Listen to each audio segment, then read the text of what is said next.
European killer. Dropping heat like we should, up and coming like morning wood and something good. Kicking the real to those that wanna rock with us. No slowing down and it ain't no stopping us. We've been rocking over 2 years long. The best podcast, best intro song. Forget the facts, opinions, we got those. And we make them run loose like a snot nose. It's bootleg, ain't nothing fake about it either. So sit back and watch, go grab a slice of pizza. But we prefer the subs, so hit the red button and you'll be notified when we said something. Hit the thumbs up, share it with your folks. Make sure to leave a comment, give your thoughts on our quotes. This ain't for the Ralph Tresvant crowd. You offended, wanna exit? Then you can now. It's Bootleg Cable Podcast. It's Bootleg Cable Podcast. It's Bootleg Cable Podcast. It's Bootleg. What it is, good people. It's your boy P Double, and this is Bootleg Cable Podcast. And I'm sitting next to the homie Killer Cal. What it is, man, it's episode 120. All right, man, we're getting up there slowly but surely. Yeah, man. It seems like when we hit 100, the extra numbers been coming mad slow, but that's all good though, man. I feel you. You mad low, fam. You mad low, fam. Hey, I'll stay there, man. I told you I ain't getting no higher, no lower, my nigga. Even keel out here, my nigga. Ideal. You hear me? I got you. You got me, yeah, man. But yeah, 120 episodes, man. 120 episodes, man. Congratulations to you. You know what I'm saying? Same to you, brother. Yeah, man. I appreciate that. I appreciate sure, that, man. You know what I mean? Sure, man. Don't leave me hanging. Don't leave you hanging? Shit. That nigga got me. It's all good. Yeah. Nah, nigga, you got me. Cool. Yeah, that shit was hilarious, though, right? Yeah. I'm glad everybody enjoyed that. I'm glad everybody enjoyed laughing at my expense. What's all good? Nah, man. I'm playing, bro. You know I don't give a shit, it's bro. Both. Hey, man. Like I said, man, when I put the post up, I say the realest moments happen. Yeah. You know, or the funniest moments happen during the realest moments sometimes, man. Yeah. So if y'all don't know what I'm talking about, go ahead and check out the last episode and just go, you know what I mean? If y'all don't want to oblige us by watching the whole podcast and checking out the whole situation, just go to like the last 2 minutes of the podcast and check it out. And get a good laugh, man. I thought it was funny as shit, bro. Yeah. Left you with the hangman, huh? I thought it was hilarious, man. So, you know, it is what it is, bro. True. How was your week, though, bro? Our week was love, man. Nothing too crazy. You know what I'm saying? Even keel, you know. I feel you. Yeah. I don't know, man. I feel like I need to get personal this week, bro. You need to get personal? Go ahead, man. Get some stuff off your chest, man. Yeah, man. And usually I don't hit y'all with the too personal shit, especially like when it's like on some serious shit. But I don't want to hit nobody with the hypotheticals or whatever the case is. So let me just keep it 100, bro. So this last week, man. My daughter, dude, you know what I'm saying? Make a long story short, she been depressed. You know what I'm saying? And she ain't dealing with it the right way. You know what I'm saying? And she's talking to friends and saying stuff that I don't feel like she means, but I guess she would call it getting it off her chest, or I don't know if she calling out for attention, or whatever the case is. But as a parent, you know what I'm saying, especially parents that look out for their kids, love their kids and all that stuff, you know what I mean, the stuff that I ended up reading, messages that's going on between her and her friends, is painting a picture of her life that makes it seem like her life is far less than ideal. Okay. If you get what I'm trying to say. Yeah. You know what I'm saying? Without jumping out the window, you know what I mean, and putting all my business out there. Okay. You know what I'm saying? That's been the situation. So it's been a rough, you know what I mean, emotional, a little depressing week for me, because you know what I mean, just dealing with that. Yeah. And like I said, you know what I mean, we talk about it on all the time. I'm a full-time father, and you a full-time father too. Yeah. And as we grow and our kids get older, we start to deal with little situations like these where it's just like, yo, man, you think of when you first have kids, you have a son. Oh, you know, he gonna play football, he gonna play basketball, he gonna be a doctor, lawyer, da da da da. You have a little girl, you know, she gonna be a doctor, lawyer. You know what I mean? She probably gonna run track. She gonna do, you know what I mean? Whatever the case is, whatever goals and stuff that you don't. you don't plan for the bumps in the road. Yeah, nah, nobody does. You know what I'm saying? And yeah, I mean, life is a real journey. You know what I'm saying? Especially if you're a realist, man. You know what I mean? Sometimes you getting that imaginary shit out the way, and sometimes when you dwell on that imaginary shit and reality hits you, you know what I mean? It comes as a wave, man. And I feel like every teenager has dealt with, you know, or let me not say every, but you know what I'm saying, even I as a teenager have dealt with that. You know what I'm saying? The realization that this shit ain't what I thought it was. Yeah. You know what I'm saying? This shit ain't what I thought it could have been. You know what I'm saying? You know, you start passing out blame and you take whatever blame for yourself, but you know, some people just rise up and become stronger out of that. You know what I mean? So yeah. But I think it's a mindset that goes along with that too, and I think that even when I was younger, I had certain thoughts go through my head and certain, you know, you feeling some kind of ways about different situations and all of that, and I guess. Not that you thinking about it at the time, that you using it as a motivation or you use it as a fuel to do better or to overcome or whatever the case is. Everybody has their own separate mindset. But I think that what she is doing is that she's using it as a let me blame everybody else. Woe is me. My life is so terrible. My parents don't understand. You know what I'm saying? It sounds like a typical teenager, although it's kind of hard to say in these day and times, you know, because we all see, you know, it's that's a part of what reality is, you know what I mean? Yeah. Like depression, you know, suicide and all these things are a part of life nowadays, and it hits us more so than ever before, I feel. You know, we learned about suicide back in school and all that, but you know what I'm saying, we always thought that was like a white people symptom.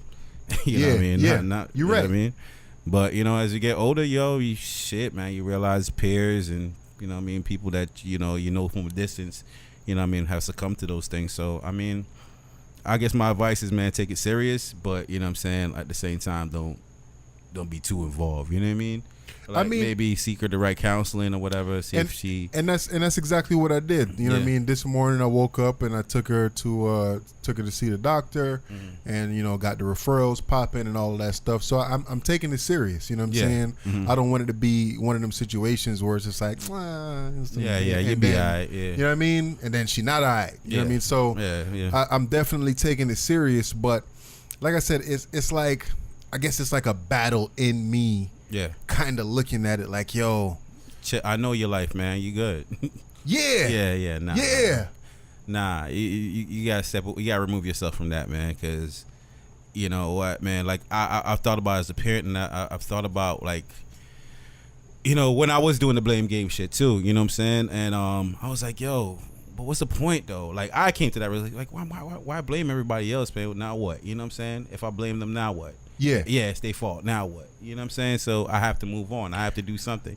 So what I'm saying is, I sit down as a parent and I think, what am I doing to my kids right now that they're gonna blame me for? You know what I'm saying? When they become of age, or, you know what I'm saying? What are they gonna say I didn't support them with, or what did I provide them with? Yeah. You know what I mean? And at the same time, like, I try to do everything I can right now. But there might be a time where, or, you know what I'm saying, that just pops up in their mind that they just feel I'm at fault for. You know what I mean? Like, I know people that are, you know what I mean, had great lives, and I seen their parents, you know what I'm saying, do great things in their lives, you know, but sitting down and talking to them, they feel like, yo, their parents left them out to dry. Their parents didn't do all they could. I'm just like, yo, wow. You know what I mean? Saying, look how your life turned out, man. You're doing fine. You're doing fantastic. Yeah. You know what I mean? But to them, nah. You know what I'm saying? So we don't know what it means to that person, that individual. So, you know. I guess, and that's one of the hard things for me to kind of come into that realization that I can't do everything and I can't be everything. So yeah, it's hard. That realization is hard to come to, because I'm thinking to myself like, yo, yes, I know I have shortcomings just like everybody else have shortcomings, but for the most part, yo, you don't want for anything. You know what I'm saying? You don't want for attention. You don't want for love. You don't want for financial, this, that, and the third. You know what I mean? Like, you really, really don't want for nothing. So why is it that you feel so low? Why is it that you feel like, but you know what I mean? Yeah, but those questions is hard for me to kind of understand. And those are fair questions for you to ask yourself. Those are definitely fair questions for you to ask yourself. But at the same time, man, you don't want to be too selfish about it. Like, oh man, I did everything for you. What's wrong with you? You know what I'm saying? Yeah. Like, you know what I'm saying? Yeah. You don't want to get into that aspect of it. Like I said, man, we don't know what affects them. And you know what I'm saying? Like, yeah, we've been with them their whole lives, but they're living a life outside of the home that's a different and completely separate experience than we know them for. You know, so we don't know how that plays a role in it all. And you know, sometimes they compare themselves to their peers, and you know, seeing how they stack up, and maybe they're not, you know, happy with that. So, you know what I'm saying? Like I said, those are hard things for us to come back. Those are things that I fight with to this day. I'm not saying I'm a depressed person, but you know, sometimes, you know, you feel less of a person. Like, damn, man, this nigga doing it, man. Shit. Yeah. I wish, man. Yeah. You know what I'm saying? Like, yeah. And I mean, sometimes we be there, we be in that funk, man. But you know, like and as you get older, you learn how to deal with it. But you know, yeah. And me and you spoke about that shit quite a few different times on the podcast, and even like I said, man, not to go back into some old shit, but you kind of tipped me off to some shit that I did as a younger dude that I didn't realize was inspirational to you or to somebody else, or you know what I'm saying? Right. So I think a lot of times, man, you know, we are our own worst critics. Yeah. And I guess it's the same thing, you know what I'm saying, for my daughter. She her own worst critic, and you know what I'm saying, she probably thinking of a situation. But I mean, what I'm doing right now is I'm trying to do my best to encourage her, let her know how much I love her, this, that, and the third, and just to, you know what I mean, be that shoulder to cry on, or you know what I mean, if you don't want me to be that shoulder to cry on, then I don't need to be there. You know, whatever the case is, I'm trying to be that, and just trying to be strong for the entire situation, man. I mean, like, absolutely, man. I don't want to sit here and I don't want to start the podcast off on a somber note or whatever the case is, but in efforts, like I said to you before, to have more real conversation, meaningful conversation, it might help somebody out there that's going through the same thing. Somebody that's parents or whatever. You know what I mean? It might help us if somebody reach out and be like, "Yo, here, I've done with that, and this is what I've done." That too. You know what I'm saying? Share that information. Too. That's sometimes I feel like that's what we lack as a society. It's like, yo, if people are dealing with things, man, share it. You know what I mean? Let's not mock each other for things, because you know, there was a point in time where, you know, depression and, you know what I'm saying, mental health was laughable things, you know. That nigga there fucked up, man. That nigga crazy. Yeah. So don't bring me around that fool. That nigga troubled, man. Da. You know what I'm saying? So they don't realize, or we didn't realize, those are just cries for help. You know what I'm saying? So, you know. Definitely, man. You know, just share, man. Talk. Holla at us, man. Definitely. Like I said, hit us up on the Gmail or hit us up on the YouTube. For sure. Comment, you know what I'm saying? For sure. Yeah. Like I said, man, my bad. I ain't mean to start it off on a somber note like that. But I don't shit, man. It's real shit. Right? That's one of the reasons why I fuck with you, man. And I told you that from the jump, man. Like, I have people that bullshit a lot, and I hate bullshitters, man. You ain't never been a bullshitter, you know what I'm saying, in my eyes. So you know what I mean, that's why I fuck with you, bro. I don't like bullshitters, bro, because I don't know how to fake something, you know what I'm saying. So if it ain't real, I don't know how to feel it. I feel you know what I'm saying. So I feel you. All right, so jumping off into this podcast, man. Let's start off with Jay-Z. Nah, hold on, man. Let's start off with John Singleton, man. R.I.P., man. R.I.P. John Singleton, the first black director to ever be nominated for an Oscar. Did I get that correctly? Yeah, man. At the age of 24, man. Yeah. And what movie was that for? Was that for Boys in the Hood? Yeah. It was. No. Was it Boys in the Hood? Probably Boys in the Hood, Poetic Justice. One of those early films. Yeah, you're right. Yeah. Okay, that's what's up, man. Yeah, R.I.P. John Singleton, man. Boys in the Hood, Poetic Justice, the mind behind Brothers with Tyrese, Baby Boy. Yeah, did Fast, Too Furious. Too Fast, Too Furious. Yeah. Anything recently that we missing that he might have been a part of? Snowfall. That show Snowfall. Yes, you fucking right. Yeah, man. Bumba Yeah. Damn, Snowfall is my shit, bro. Yeah, man, it's a good show. Definitely a good show. At the age of 51, man, that's a young age to pass away. I'm not sure what the circumstances of his death were. They say he had a stroke. Oh, wow. They say he had a stroke. He's been, I guess after the stroke, he's been in a coma for like 12 days, something like that. Oh, wow. And now I guess the family decided to take him off of life support. Oh, wow. So, I mean, yeah, man, R.I.P. to John Singleton, man. His contribution to the movie industry, to black folks, you know what I'm saying, it's gonna be there forever. So yeah, you know. of course, man. Yeah, those movies help shape the culture, man. So yeah, man, definitely gonna be missed. Iconic figure. Mm-hmm. You know what I mean? And R.I.P., man. Definitely, man. Yeah. Anything man. else? Oh, no, I don't got much else to say about it. Just wanted to pay my respects before I forget, man. Oh, definitely, man. Yeah. I saw that today, and I totally forgot about that shit, bro. Yeah. But yeah, man. R.I.P. John Singleton, bro. Yeah, man. I guess Jay-Z. Jay-Z. Yeah, Jay-Z. B-sides. Let's start off with the B-side. Side B. Is there a video of his performance? Yeah. I think it's too early, and then if the footage just come out, man, it's gonna be on Tidal. It's not or Tidal. It's not gonna necessarily come out direct to YouTube or anything or any of those platforms. But I mean, yeah, you got people in the audience that have taken, shots. Everybody in the fucking audience got cameras, so yeah, check that out. What, you was looking for more from me, nigga? All right.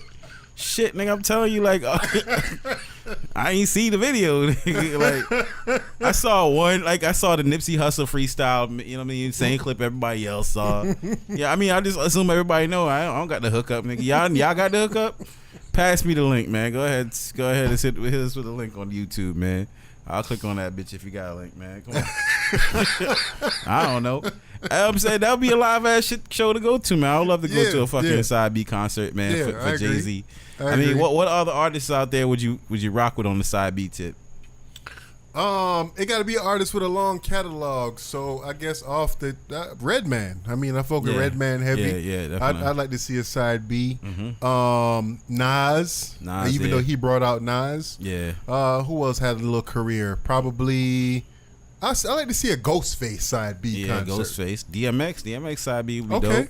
Okay. You know what I'm saying? Yeah. But I mean, does these artists that we're naming, do they have enough meaningful Side B music to make that kind of? Yeah, that's not what it's supposed to be. It's not supposed to be meaningful. It's just supposed to be them joints that you rock with, but it never made radio play. That's what I'm saying. Yeah. So DMX, what?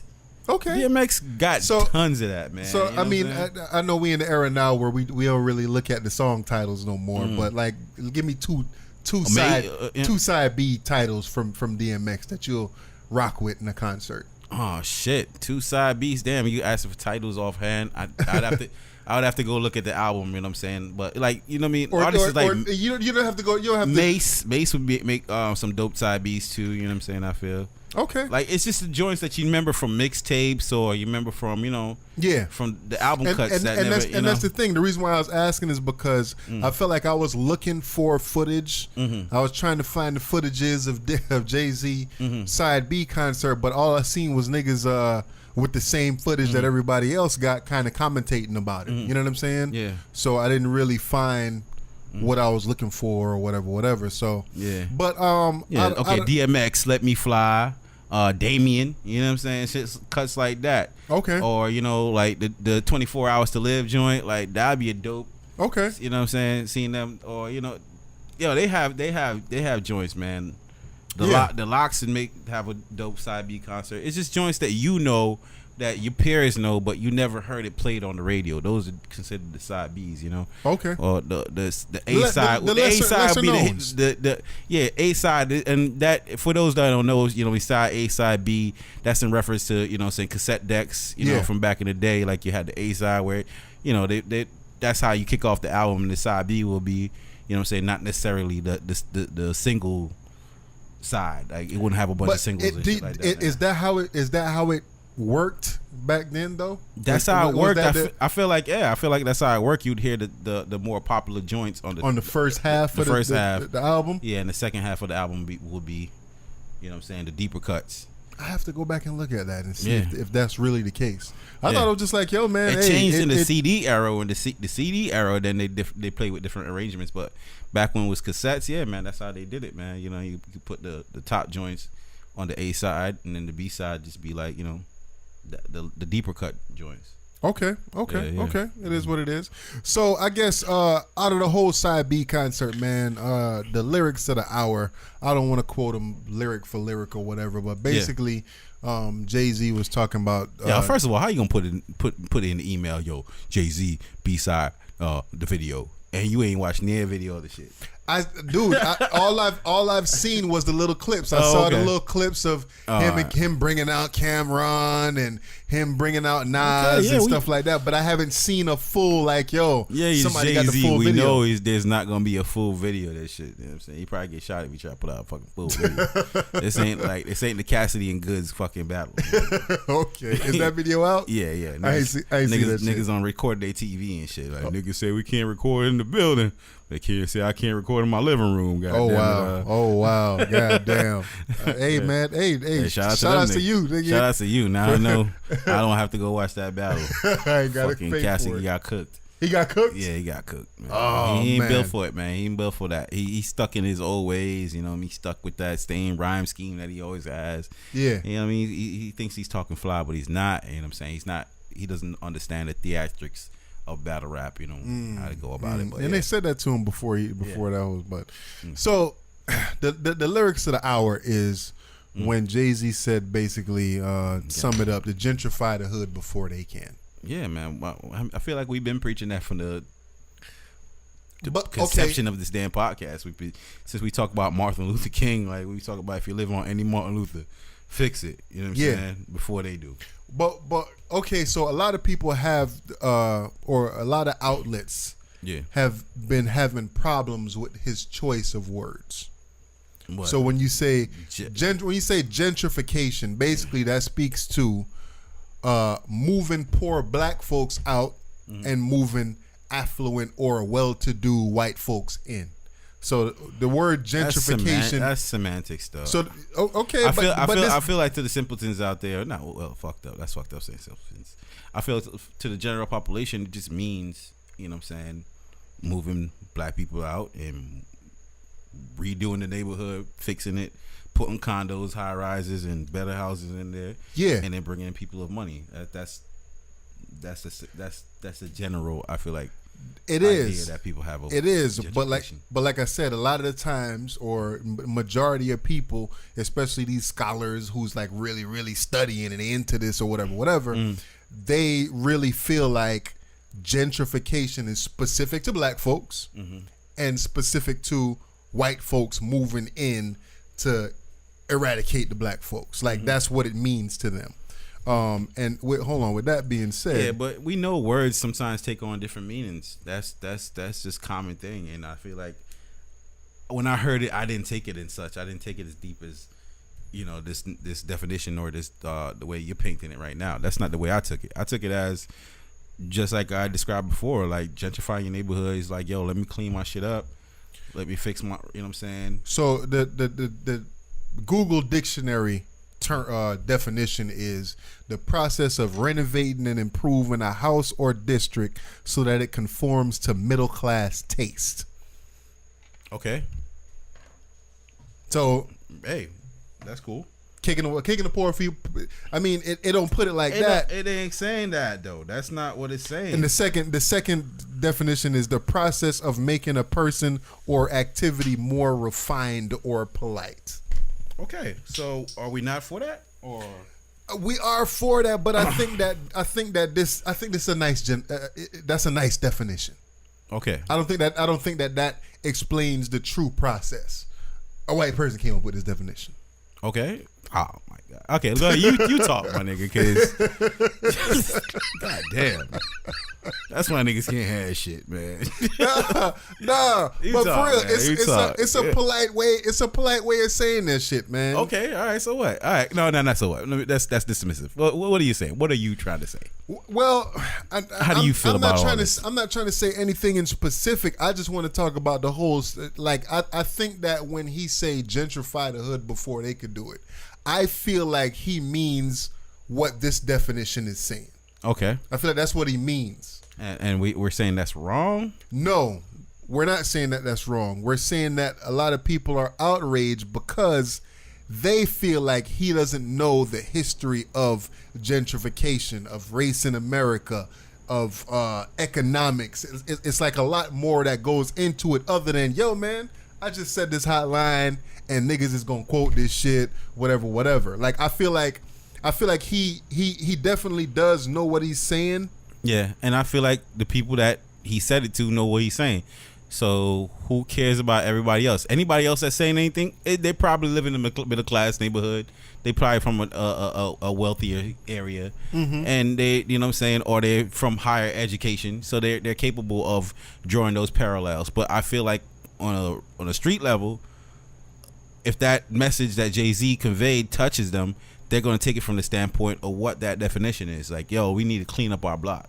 That's just as simple as it is, man. I don't know why people are putting all this shit in there. You know what I'm saying? Like, so that's why people is overthinking this shit. They're overthinking it, and they're muddying up the message, man. Just like cut that shit out. Like, tune them out, man. He was just saying that's what Nipsey Hussle's message was. It's like a marathon. Let's take it one block at a time, one house at a time. You know what I mean? Michael Jackson, Man in the Mirror, heal the world, heal yourself first, my nigga. Like, yo, you know what I mean? Just take a look at yourself and say, yo, I mean, what can I do better for here? What's that fucking one speech that judge that went viral? He was like, yo, how am I living? You don't know that speech? What the fuck is the name of that speech, man? I didn't see that shit. Damn, man, I gotta look up the name of that speech, man. It's deep. It's a deep ass speech, man. But he was just like, yo, listen, sometimes we just gotta reflect on ourselves and say, yo, how am I living? You know what I mean? Am I true? Am I being honest? Am I helping out my brothers? Am I doing doing the right thing? You know what I mean? And it's just one action at a time to get us the results that we're looking for. And that's all he's saying, man. You know, like he reflected on Dumbo. You know what I mean? He could have bought this area and da-da-da. And he's like, yo, then they came in and bought it. And now it's worth X, Y, Z. So he's saying, yo, man, uplift your community, make it worth more, make it, you know what I'm saying, be better, and that's all. Like, got you.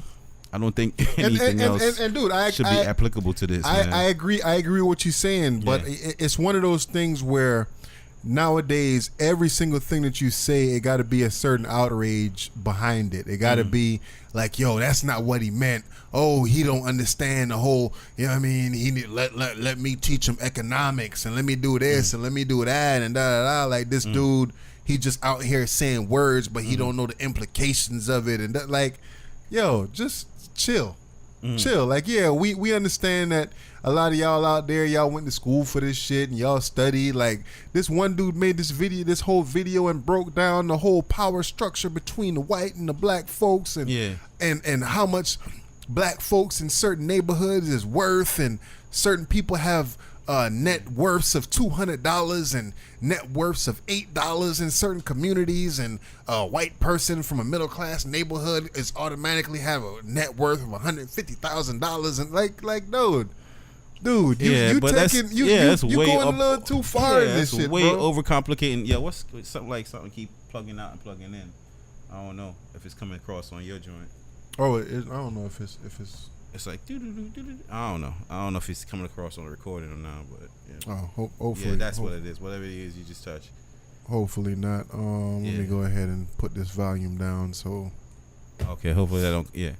Yeah, but I mean, like whoever's doing that, man, they just overcomplicating a simple message. Yeah, a simple yet powerful message, man. Like I said, man, this is it's a marathon, like, and that's the ideal thing for us, man. We don't want, it's nothing sadder than seeing some of these people that live in these areas, that live in these neighborhoods, that the home was purchased, let's say back in the 80s, or 70s, 80s, and the house was paid off for, and the mom died, the pop died, and got handed down to the kids, and all their asses had to do was pay fucking the damn taxes on there. And they let the government come in. They let the government come in and snatch that shit up, and shit getting ran down, and then people with money come through, copy a crib, flipping it, they renting it out to you, but it ain't yours, and it's just like a continuous cycle. And then when the big man come in and he wants to buy out the neighborhood, everybody's selling because they're gonna take that bread and go.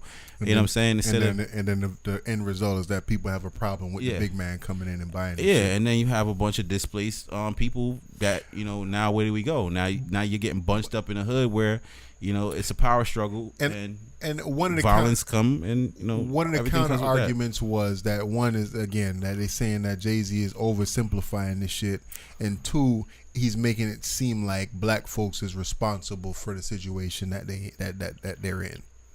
So like we're where like it's that simple that okay, all you have to do is buy back the block and everything will be all right. You know what I'm saying? Is it that simple? Ain't it? It is, man, because it is because we know all. I seen them. We meant to have the podcast and invite my homeboy on here. You know what I mean? We know all the dope boys of the neighborhoods who have the money and they on Instagram and they on Facebook and everything, flossing and flaunting. You know what I'm saying? Showing off all kinds of wealth and everything like that. And they have the money, and just like Killer Mike said, you know what I'm saying, the ice cream stand cost $5,000. You know what I mean? A walk through a Subway costs $15,000 instead of buying some rims and some cloudy jewelry and going to the club buying bottles to show off to other men. You know what I'm saying? Why don't you invest in those things? You know what I mean? Once you cop, have your girl cop the crib, cop the storefront, cop these things. Let's buy it. Y'all got the money. Yeah. You know what I'm saying? Y'all got the money. Y'all sold the dope. Y'all got it. It's there. So it's just starting with, you know what I mean, turn that legal money to legal money. Yeah. That benefits your community. And it starts there. So it's like I feel like and this is from the outside looking in because I don't live in the hood, but you know what I mean? There's a lot of hood flossing, man. Niggas love flossing, bro. Definitely. And the people of other again, ethnicities, we don't see that with them. You know what I mean? I get exactly what you're saying, but at the end of the day, like, again, I don't want to name anybody specific. The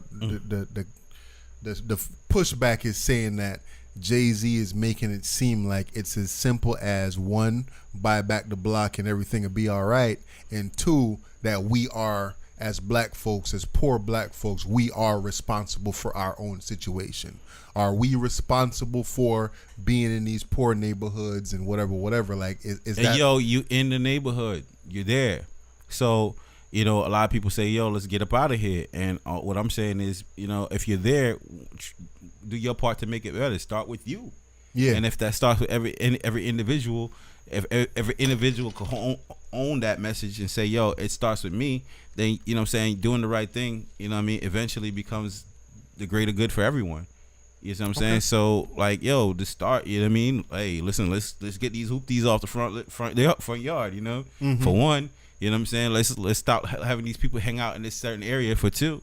You know what I'm saying? Let's continue with the upkeep of our homes for three. You know what I mean? And just start. So you're saying start with that, set that positive example, and then hopefully it'll carry on. Yeah, that rolls out, man. Eventually, shit will get better. Exactly, man. You know what I mean? Like, it's just like you're changing the overall look of your neighborhood. If you go into a house and it's dirty, man, trust me, I'm gonna piss on your floor, nigga. Like, this nigga don't give a fuck anyway. This nigga shit nasty. You know what I'm saying? But if you go into a house and it's nice and clean and shit like that, you might take a little extra cautious. I'll wipe the toilet seat off. I wipe the toilet seat off if the sprinkle hit it. You know what I'm saying? Yeah. Like, but if not, nigga, that sprinkle stand right there. That shit dry up. That shit dry up. Fuck your toilet seat. Yeah, for real.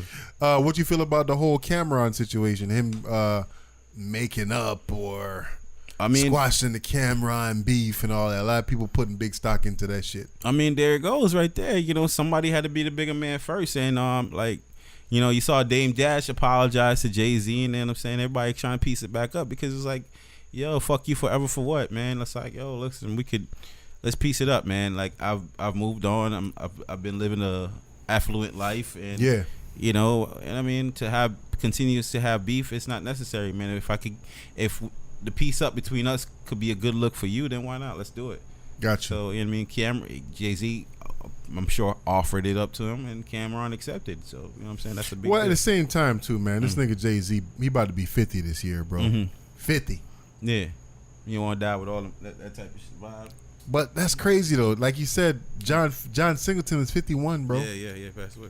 You know what I'm saying? Pictures, I mean, like, I don't know. I'm looking online, seeing pictures of him in his older age, but he was looking good, though. You know what I'm saying? That's crazy, though. Yeah. You know what I'm saying? Jay-Z about to be 50 this year. And I remember the line, man. I used to think that rapping at 38 was ill. Yeah. We said something about you got nigga 50 now. right. No more 50 mil. Like, I don't know. Something. I don't know. You know what I'm saying? So, hey, man. Yeah. Hopefully I can see this concert in full, and we can check it out and kind of chop it up a little bit more about it, man. But I just wanted to chop it up about. Yeah, they did have the full version of the B-side one, the first joint. Oh, so okay. hopefully eventually they release this B-side right here. Okay. Yeah.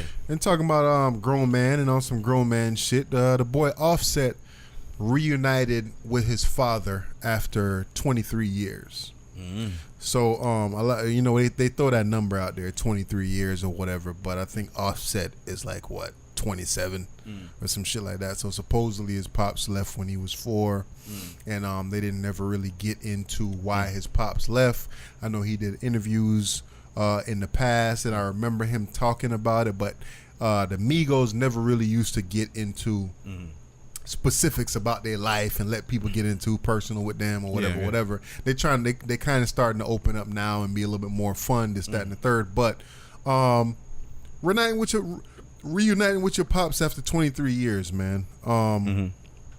Personally, me and my pops is not on a good level. Okay. And if I'm not mistaken, I think earlier in our podcast life, I spoke about this, and I think that I had went to go check him. Yeah. And I think we spoke about it on the podcast before. Yeah. So, and that was me, you know what I'm saying, reuniting, so to say, with my pops. Yeah. And I think that it was like between 11 and 13 years or some shit like that. For various reasons, me and him just wasn't kicking it. Yeah. So, is this like an inspiration to? No. Nah? No. Ain't no fucking inspiration, man. Yeah. We can say nah. Nah, man. Nah. Like, yo, I'll say he got money now. You know what I'm saying? He got bread. Mm-hmm. It's like, okay, what do you need from your daddy? You know what I'm saying? Like, that relationship could go a lot smoother than, you know what I mean, a nigga from the block, you know what I'm saying? Or somebody that's around the way that never saw their dad and shit like that. And why? You know what I mean? Like, why you say that? Because I feel like it's harder when you become a man. When you become a man, you went through your own struggles, you have your own kids and all that. It's hard. It's not easy to connect with another man at this point, man. To me, that person is like a stranger now. You know. So why does money change that? I feel like money changed it because I don't feel like he needs dude. Like, you know what I'm saying? Like, well, what's there for dude to offer?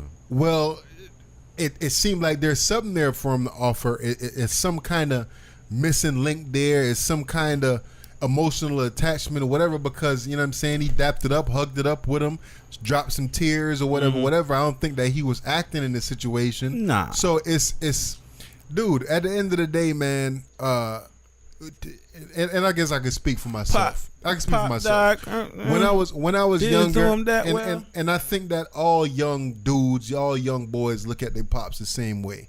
When I was younger, nigga, I looked at my pops like a fucking superhero. Yeah. You know what I'm saying? I remember a quick little story. Me and my brother was riding on our little bicycles or whatever when we first moved down here to Florida, and it was this little dead end area. Right? So me and my brother riding on the bicycles, and we pull up to the dead end area, and then no joke, niggas jumped out the fucking trees on us, bro.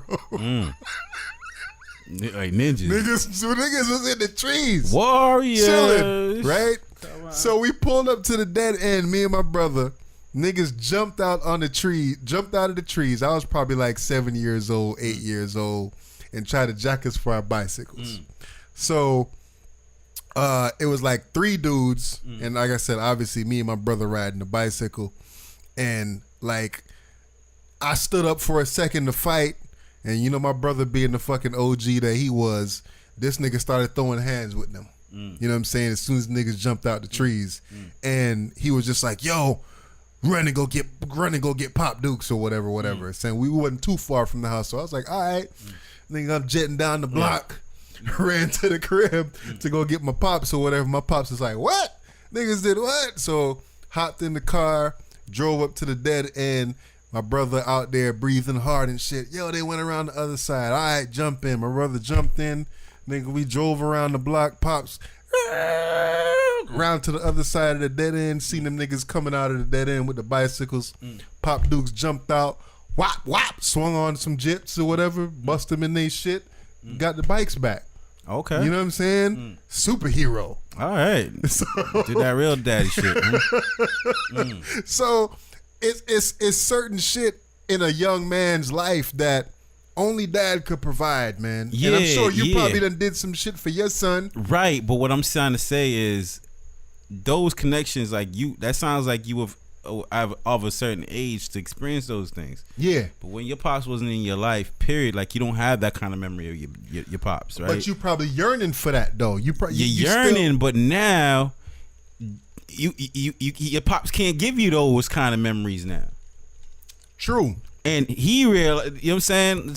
Just like you said, when y'all reconnected, it was like, yo, the vibe ain't there. Cause it's like, nigga, yeah, I was just kind of like, I'm not gonna whip this nigga, nobody on a bicycle for you right now, nigga. Like, what? I don't got that for you right now. Exactly. I don't got that. So what can I teach you, nigga? You look like you alright, my nigga. Alright. So you know what I'm saying? Like, that might be the situation. What more can I give you, my nigga? Like, be out, son. Like, be asking for no advice, my nigga. I'm trying to figure this shit out too, nigga. It's easy to whoop an ass and get a bike back, nigga, but can't tell you how to pay these bills, or, you know what I'm saying? Stop your baby mama for cheating on you. I don't fucking know. Like, you know what I'm saying? Like, but that might be the situation right now with him and his pops, where it's just like, yo, man. It's not necessarily get a bike back type situation, but yo, you wasn't there to teach me how to be a man, and I had to learn that from dudes on the block. I had to learn that from mom dudes. I couldn't imagine looking another man in the eye right now that I've never raised or anything like that. And this nigga come at me and this nigga looking like a man. Like, what am I gonna tell this nigga like now? Yo, my bad. I'm sorry I wasn't there, but like, what can I teach this nigga? Look like you doing better than me. Goddamn it. And I guess when I say inspiration, I'm talking about forgiveness. You know what I'm saying? Because that's the thing in the human life, man. Forgiveness for this, forgiveness for that. Yeah. Like, yo, man, nigga, you wasn't shit. I know you bounced on me for 23 years, but I forgive you right now, bro. Yeah, good looks, man. You had some good sperm, bro. I became something. All right, thank you. Like regardless of you being a piece of shit, you know what I mean? Yeah. I forgive you, bro. Yeah. Let's move on from here. Yeah. Man, offset emotional. Is his pops doing anything for clout? Nah. I'm joking, but I'm serious at the same time. I feel you. Hey, man, shout out to Offset Reuniting. Yeah, shout out to Offset Reuniting. It was popular. Hey, man, ain't nothing wrong with reuniting families, man. And you know what I'm saying? This, I mean, I guess one of the positive things out of that is like, while maybe your pops can't do nothing for you, man, maybe they could do something for your child. You know what I'm saying? Being a part of your child's life and being a good grandparent, that's a dope thing. So, you know, and being that Offset has kids, you know what I'm saying?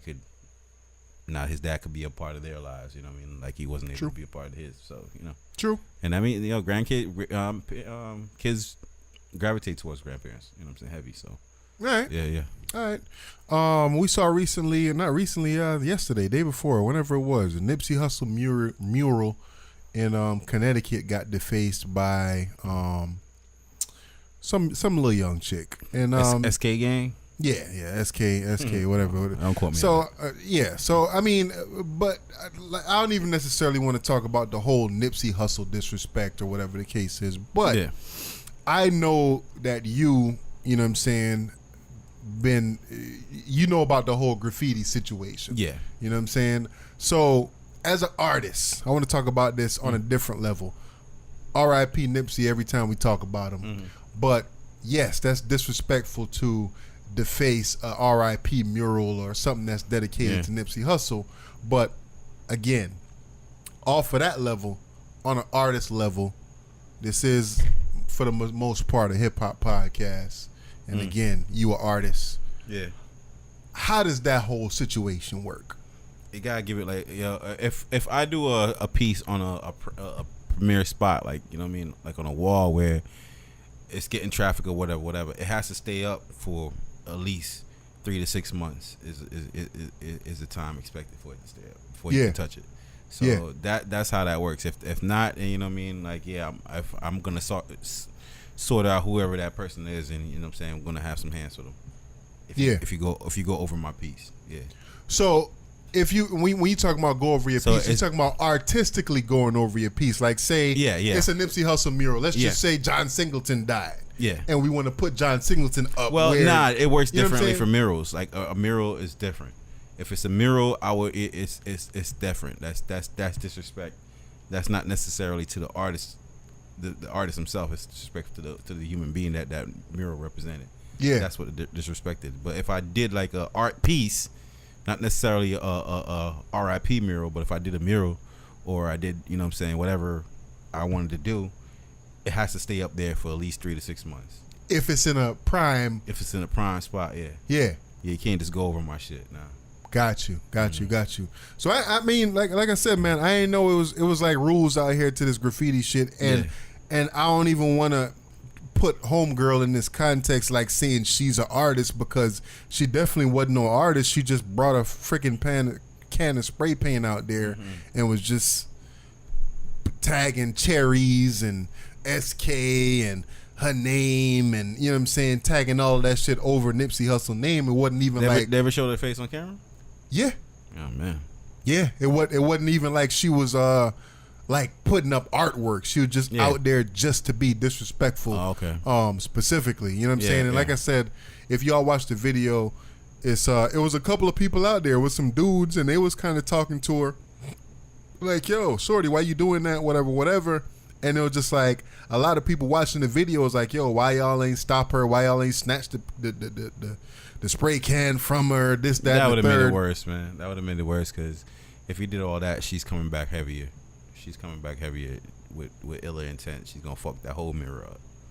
She gonna do that. She gonna fuck that whole mirror up. One shorty that was there, she was just like, yo, as long as you don't spray paint over his face. But then, you know what I mean, the internet sleuths did their job and saw that the white girl was tagging SK on there, but then the black girl had a shirt on with a Nipsey Hussle picture, but it had SK on the back of her shirt, and it stood for something, some company or whatever the case is. I'm not sure exactly, but like I said, man, I just wanted to get your perspective from it. Nah, man, but a mural, Nipsey Hussle way out in freaking Connecticut? Yeah. Wow. I think they got one.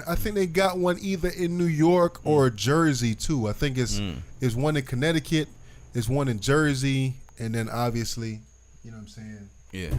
The whole LA situation. Yeah, I never got that. I feel like murals should be localized to where that person is from, or that, you know what I'm saying? I feel like sometimes these artists, and I mean, not just taking anything away from doing a mural, but at the same time, I feel like these artists jump on the wave, jump at the chance to get themselves exposure by doing these murals. You know what I'm saying? It's like, oh shit, Nipsey Hussle passed. Let me do a quick mural real quick. You know what I'm saying? Expose myself. It's more so for their self exposure than it is to pay homage. I feel like is there something wrong with that though? Yeah, I mean, like, it's still clout chasing in a sense. You know what I mean? Like, you are talented. That's cool. You're trying to get recognized. That's cool. But you know what, man? It's like, does Connecticut need a Nipsey Hussle mural, man? Does Coral Springs need one? No. So, you know what I'm saying? Like, like some areas is just not for. Gotcha. And you know what I'm saying? It might be looking at what happened. It just they don't know how to respect that. Well, we don't know about Connecticut. It might be a heavy Crip or Blood area, or you know what I'm saying? They might have some gang affiliations going on. Yeah. I'm not sure exactly how that works, but I guess if you want to say it like that, that kind of applies to podcasting. You know what I'm saying? Because a lot of the times, me and you, a lot of people, a lot of the fucking haters out there that hate on our shit don't realize the shit, but we do have integrity. Yeah. You know what I'm saying?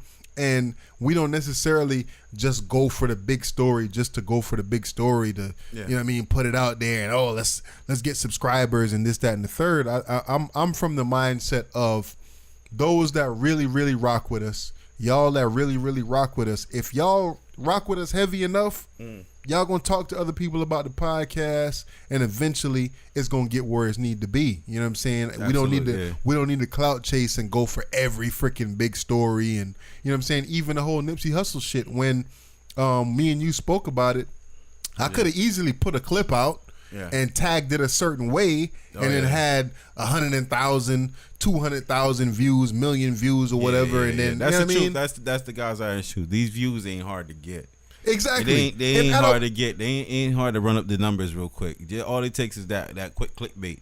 You know what I mean? You seen it. You don't clicked on a video with a description. It ain't got nothing to do with what the content of the video is. Yeah, we seen that all the time. Or, you know, people put out shit and they're just talking greasy. You know what I'm saying? Just for the sake of talking greasy. Yeah. Or niggas put out videos and they dick ride just for the sake of dick riding. But we have never done that, man. We're just trying to say true and authentic to us and authentic to, you know what I'm saying, what our public or what we're looking for our audience to be, man. So, you know what I mean? It ain't easy to run these numbers up, man. So don't let our numbers fool you, man. It ain't hard to run these numbers up, is what I'm saying. Yeah, especially y'all motherfuckers that be clicking on our shit and just hating just for the sake of hating. And even That's cool. since we talking about it, one nigga clicked on and the clip didn't even get that much views. So the clip that I put about Yachty, ghostwriting and shit like that. Some nigga clicked on our shit and wrote on our shit and said, "Nigga, y'all niggas is gay. Y'all niggas is faggots for promoting this gay bullshit, and y'all is what he said, we furthering the gay agenda by putting." Wow, us? I was like, what? I was like, yo, bro. I said, thank you for your comment, bro. Yeah, man. I appreciate you, bro. Yeah, I appreciate the comment. Us? Nigga said we furthering the gay agenda and this, that, and the third. Like, y'all some fags. He's like, y'all gay for this and y'all even more gayer for that. And I was just like, wow. All right, let's further push the gay agenda right now. So let's talk about end games, man. Okay, let's talk about it. End games. You saw it? I did. Yeah. What was your comment on Facebook about? Did you see the movie at that point? I did see the movie. At that point, so what was that? Was clickbait? You clickbaited niggas? I was just fucking with people. Oh, okay. I was fucking with people. Okay, because I was like, all right, good. Thank goodness that had nothing to do with the fuck. Cause I really thought you fucked it up for me. Cause I was like, you hadn't seen it at that point. Nah, I hadn't seen it at that point. So you saw it after. I saw it after. Yeah, okay. Yeah. So you figured out after that I was just fucking around. Yeah. Okay. Okay. Cool. So for those that don't know, I put out a post. Obviously, y'all don't know, but I put out a post on Facebook and I said, it was only right for a woman to kill Thanos. And I said girl power. You know what I'm saying? Yeah. So a lot of motherfuckers are just like, yo, like, I'm not one of them people that's just I'm not gonna spoil this shit for everybody. Right, yeah. You know what I'm saying? Like, yeah, I'll put out just some like shit to make you. Fucking Charlemagne spoiled fucking Game of Thrones for me this morning, talking about one time for Arya Starks for the win. I was like, I know that means something now.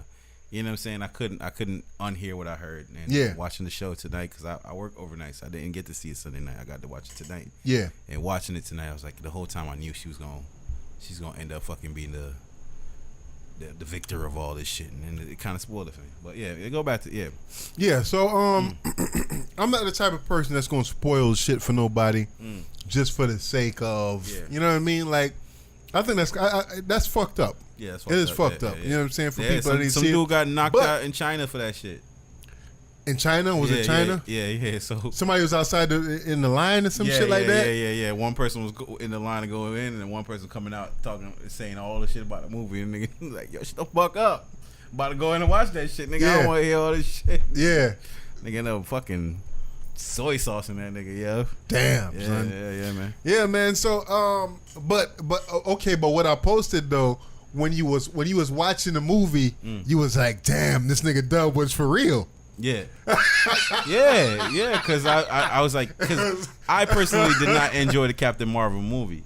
So when you say, yo, girl power and all that, when I saw Captain Marvel come now, I was like, nah.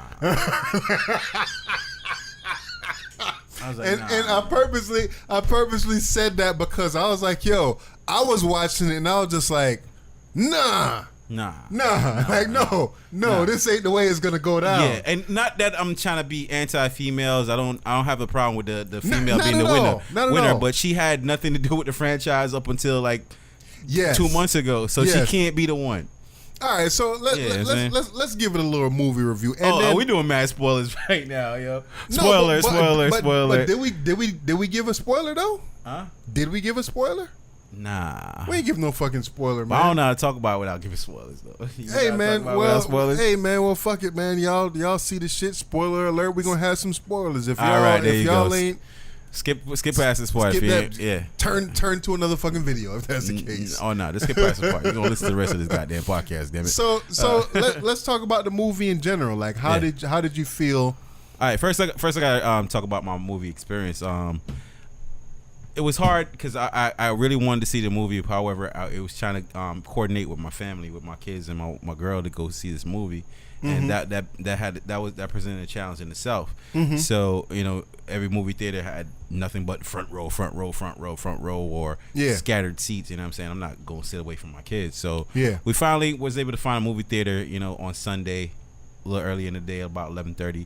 To go watch the movie. We get there and I'm talking about we purchased tickets online. However, getting there, the line was hella long, even for the line to get popcorn and shit like that. Yeah. So we go in the movie theater and they skip. We thought we had some time. The movie was supposed to be 11:30, so we was like, all right, we had breakfast. We could take our time getting there by 11:30 and walk over there. Yeah, we'll miss a couple of the trailers. Yeah, it wasn't no damn trailers, bro. This shit got right to it. So we walked in and the movie was already kicked off. Oh shit! So walking in, the movie was already kicked off, and then it was like people were constantly rolling in, like at different points, like up until like damn near hour and a half into the movie, people were still rolling in. Where you went and saw that? I went and saw it at Sawgrass. Okay. And the next thing, bring my kids is like. And I imagine everybody else is going through this because a lot of people want to see it and they had to bring their families or significant others. There are people that just thought it would be a dope movie. It is a dope movie. Don't get me wrong, but it's not a dope movie for people that don't understand the whole plot behind all of it. You see what I'm saying? I disagree. So what it was, what I found happening, I had to keep explaining to my partner and my kids like. This is what's going on here. This is why this is why that. Because they're not understanding. You see what I'm saying? They don't get it. Well, I mean, what was there really to not understand? I mean, I think the way that all the movies are laid out, yes, it's obvious that there is a part 1, 2, 3, and 4. You know what I'm saying? But I think the way that they laid this movie out, they laid it out in a way where if you're just a fan or you just want to see because everybody else want to see, I think you can come in and still enjoy the movie. You know what I'm saying? Yes, you're not going to get certain nuances. You're not going to get why, the Ant-Man situation or how he come into play or how this person come into play or that person or why this person has an emotional connection to this or that. Those are the things like it's a little. And like nuances. I said, it wasn't just me. People behind me, people in front of me. I saw like the dad explaining to. You know what I'm saying? Whoever is with them or et cetera, et cetera. Everybody was kind of whispering. So that's why I just brought that up. It was kind of that took away from my movie experience because the movie theater was a little bit more chatty than the average were, and I think that was a fault of seeing it so early. I don't know if it was the difference where I saw it because I went and saw it in Boca. If everybody just kind of knew, and everybody pretty much shut the fuck up and just watched the movie where I was. You know what I'm saying? They ain't shut the fuck up here. I feel like I went to the movie theater that still has the old seats. If you go to a movie theater that still have the old seats, motherfuckers gonna be talking. But if you go to a movie theater that have the little recline seats, we had the recline shit. Yeah, nigga, shut up. Yeah, all right. That's what happened. Got you. But overall, man, I thought the movie was dope. I thought it was dope. However, I am not a fan of time travel. I hate time travel. Got you. Now, because let me not say I hate it, but I've seen it so many times to this point where in order to love and accept the movie, you have to accept the time travel. Like you can't start thinking of plot holes. If you think of plot holes, then it's gonna ruin. And so you have to actually believe what's happening. And I'm with you. I'm with you right there too. Because I was just kind of like when I went into the movie, and I understand that. Correct me if I'm wrong. Yeah. Because you knew a little bit more about this than I do. This story has been written for some time now. Correct? Yeah. Okay, so it's not like this is a brand new story and this is the first. Like, yes, there are certain things that you have. Well, no, not the time travel aspect of it. No. Yeah. What I'm saying is that there's certain things that you have to do to make it a movie that separates it from a comic or from a book or whatever. Right. There's certain things you got to rearrange. Right. You got to change little nuances here and there. But for the most part, this story has been written already. Yeah. You know what I'm saying? And it's just now playing out on the big screen. Yeah. So as I'm watching it, and I'm a fan of the whole Marvel comic universe, MCU for the nerds out there or whatever the case is. I'm a whole fan of the MCU or whatever, but I'm not like a super fan and into the timelines and this, that, and the third. But when I watched it, I was thinking to myself, I was like, there has to be some kind of, before even going to watch the movie, I said, I know that there's going to be some kind of time travel aspect of it that's going to get them back to bringing everybody people back and this, that, and the third, because I was just kind of like, okay, we all know the situation, you know what I mean? Yeah. That happened, whatever. What we gonna do now? Yeah. Nah, I wasn't mad at that. I just wish they came up with a better way, because like I said, with that time travel, you're forced to, in order to enjoy it, you can't think of what the plot holes. And there were indeed a lot of plot holes. And if you, okay, I want you to give me some of those in a second. Yeah. If you watched Ant-Man and the Wasp before you watched this movie, I think you already knew what was going to happen. Yeah. You know what I'm saying? Yeah. No, they definitely know, because he was trapped in there, and she had mentioned the time travel thing. Yeah. And time works differently. When you say plot holes, what kind of plot holes? Well, you know, when you talk about time traveling, how does going back to the past affect the future? You see what I'm trying to say? Like, okay, they spoke about that in a jokingly way. In a jokingly way, and they did a really good job. The jokes in this fucking movie was amazing. On point. Everything hit. I think the people in the I felt like the people in the theater that I was at didn't catch on to the jokes at all. Like usually I go to watch, especially the last one. Yeah. The jokes was fucking flying and everybody was cracking up. This time I'm watching this shit, I'm just like, yo, am I the only one that's finding this shit funny? Like, yo, niggas is the jokes is flying. The jokes are flying, bro. And y'all just hitting, everybody just silent. Nobody ain't laughing. Okay, but did let me tell you a moment. Did everybody clap when fucking Captain America grabbed that fucking hammer? Oh yeah. Oh yeah, man. Yeah. That was a moment, boy. That was a moment right there. When he took that hammer up, it was like, oh shit. Yeah. He got that. You know what I'm saying? So that was dope. But yeah, just the whole time travel, you know, the plot holes, you know, like, okay, if they killed Thanos before Thanos did the Thanos thing, technically Thanos went into the future, so he wouldn't have gotten a chance to do what he did anyways. Yeah. And, you know, Captain America disappeared for a second. Now he's back as an old man. So what happened? Because every time period they traveled to in the movie, there was another version of them in that. Yeah. So now where's the other version of Captain America? Gotcha. I don't know. You know what I'm saying? So it's like you're watching a movie, but you know what I'm saying? Like some of those things, I understand they wanted to have a feel good moment for Captain America. Yeah. And and you know they're not going to continue. I as far as I'm hearing, they're not continuing on with Robert Downey Jr. and the gentleman that plays Captain America. I'm sorry, I don't know his name. They don't want to. Chris something. Chris something. Yeah, you're right. But they're not continuing with them. Chris going forward. Evans, I think. Yeah. So because they're not continuing with them, and rightfully so, because you know this should have been. This is they saying that the next Spider-Man is pretty much the wrap up of all this, even though this was called Endgames. But however, I think they're closing the chapter on this very version of what we're seeing of the MC universe, and then they're going to start over, start anew. So, you know what I mean? Just to see that. So I understand they have to wrap up these characters, and you know what I mean? Like, yeah, you're going to have a different Captain America and da-da-da. And like, yo, I saw some people like they scared to say it, you know what I mean, when he passed on to the shield to homeboy. I was like, nah, not him. And we were like, oh, why can't be a black man? Like, nah, man, he can't be Captain America. Of course not. Fuck out of here. Fuck out of here. Yeah, I don't give a fuck. Captain America. That's not Captain America, man. Nah. What's his name? Don't even worry about that. But yeah, fuck out of here. He can't be Captain America. Hell man. no. Nah, man. But yo. But you know what? Mm-hmm. You know what? I think that a lot of these movies, and this all started with Iron Man. Yeah.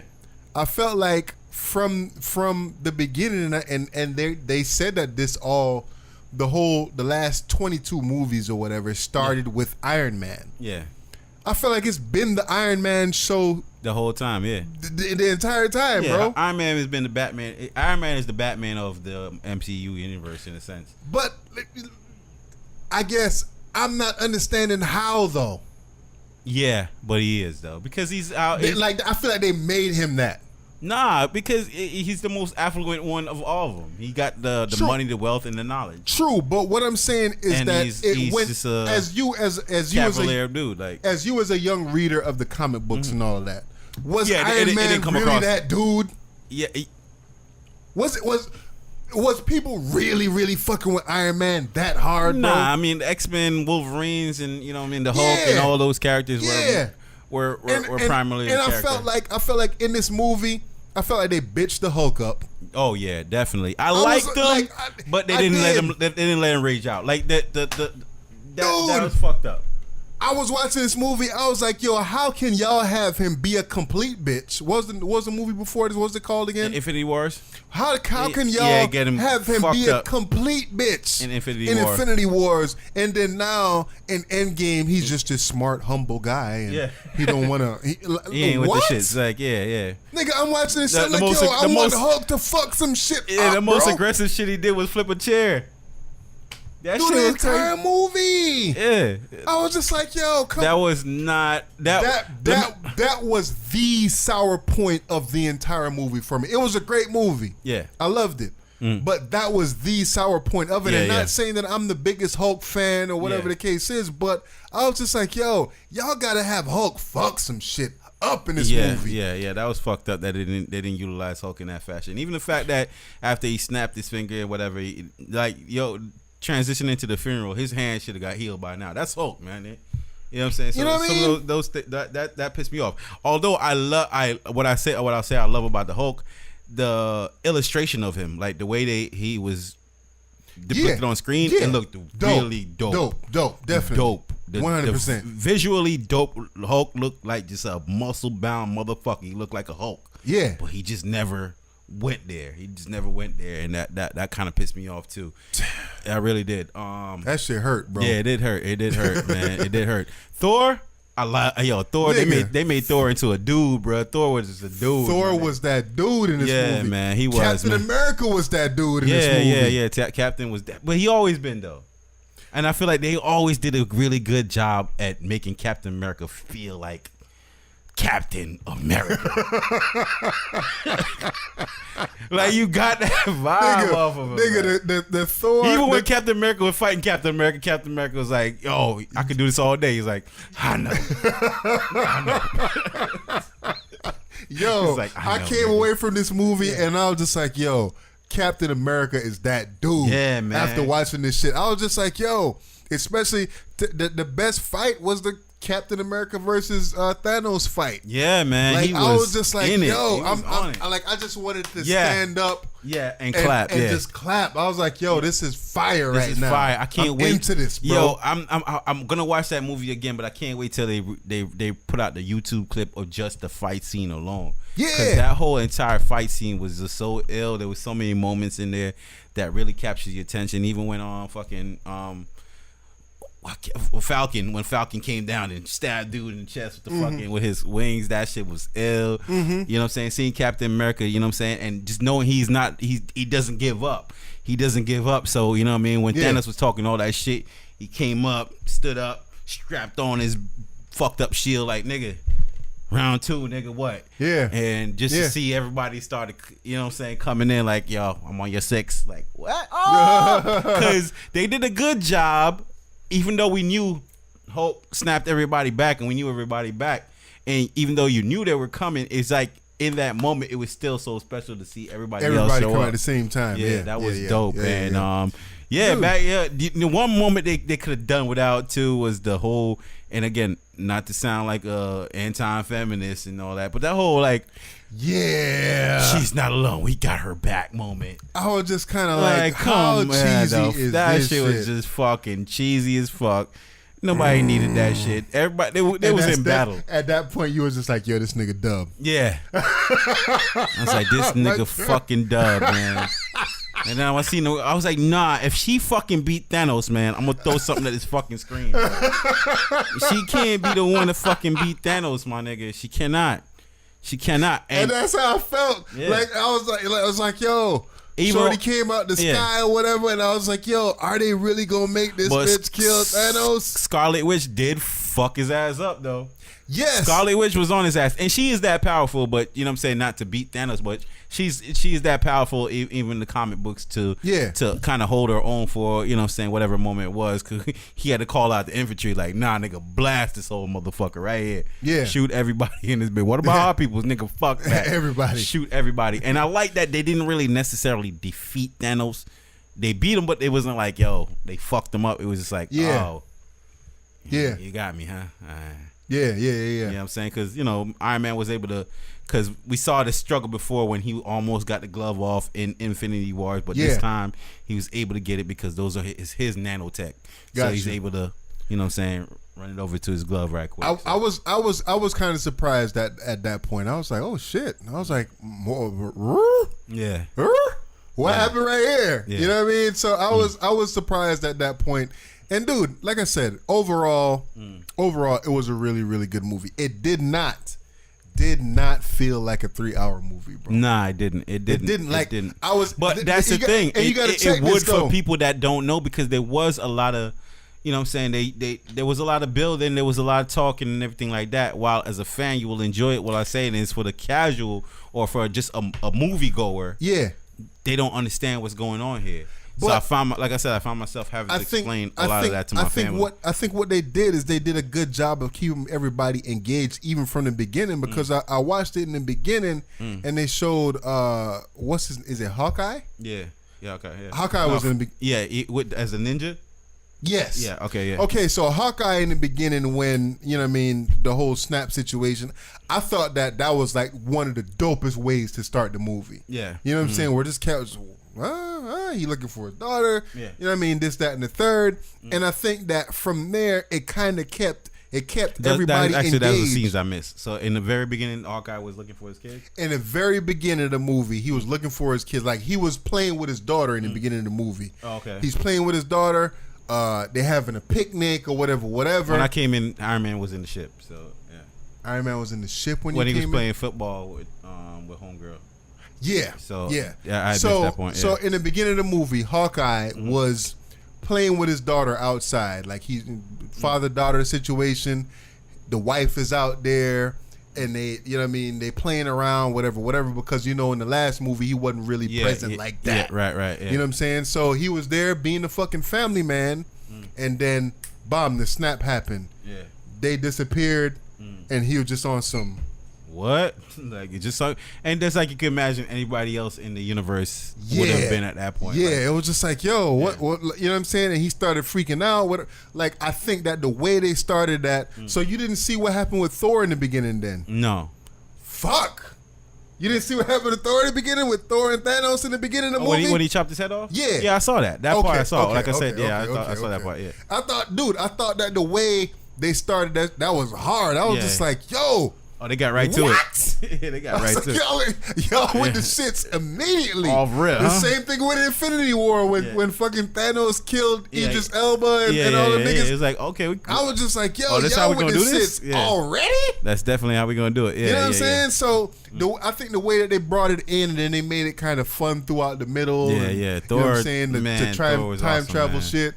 Yeah, dude, excellent movie, dude. Excellent movie. I think it's definitely worth for anybody that's going out there to watch it, even if you're not a whole fan of the series or whatever. I think that if you're a movie goer and you just want to see a dope movie, go see that shit, man. Yeah, it's a dope movie, and, dude. You know, they really, if you and you know, I feel like they did a lot for the fans. You know what I'm saying? Like showing, you know, tying up a couple of loose ends. You know, like, you know, and just the showing how things came together. They brought up references from past movies and just showing how everything tied together, and then showing, you know, how Pepper with her suit, like, you know what I'm saying, when like, mommy never wears nothing I make her, and then, you know what I'm saying, at the end of the last battle when she came through with the suit, and she's over there helping out fucking Spider-Man and shit, and she was in full action. That all that was just dope, man. And like I said, man, there was so much going on in that final fight scene.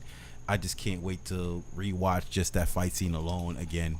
I thought that was pretty epic. I guess I just want to kind of rewatch to get some of the nuances and stuff like that I missed. I know they was talking about certain Easter eggs. Yeah. I forgot what the name of the character is. They do drop Easter eggs because and that, before I even get to that point, I really enjoy characters like Black Widow, Rorschach, and Batman. And the reason why I love these characters is because they exist in a world where there's a lot of superheroes and superpowers and super this. Yeah. But these people are just badass. Like even Hawkeye, just badass human beings, dude. Yeah. Like they, like if you really think about it, like all the fucking Avengers, every movie that had Black Widow in it, she be fucking niggas up. And she ain't no superhero, my nigga. She ain't got no fucking powers, man. You know what I'm saying? But she's still out there in a mix of it all. And that shit, I ain't gonna lie, I kind of like had a...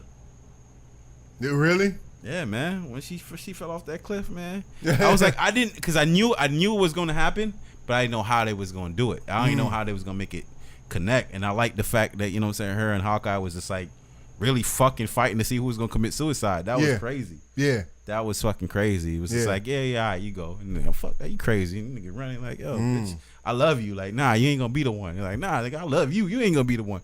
And that, you know what I'm saying? Because they had a connection better than everybody else, you know what I'm saying, from the beginning, because he was the one that recruited her and all that, you know what I'm saying, from the jump. So, yeah, it was dope, man. It was dope, man. Just, not this long ass talk about that, but, you know what I'm saying, just to wrap it up, man. I thought it was dope outside of the time traveling thing, because, like I said, I hated the fact that, you know, it was like, oh, we could do time travel. Okay, let's have the Hulk do it. This nigga just smashing buttons, like, that's what time traveling is.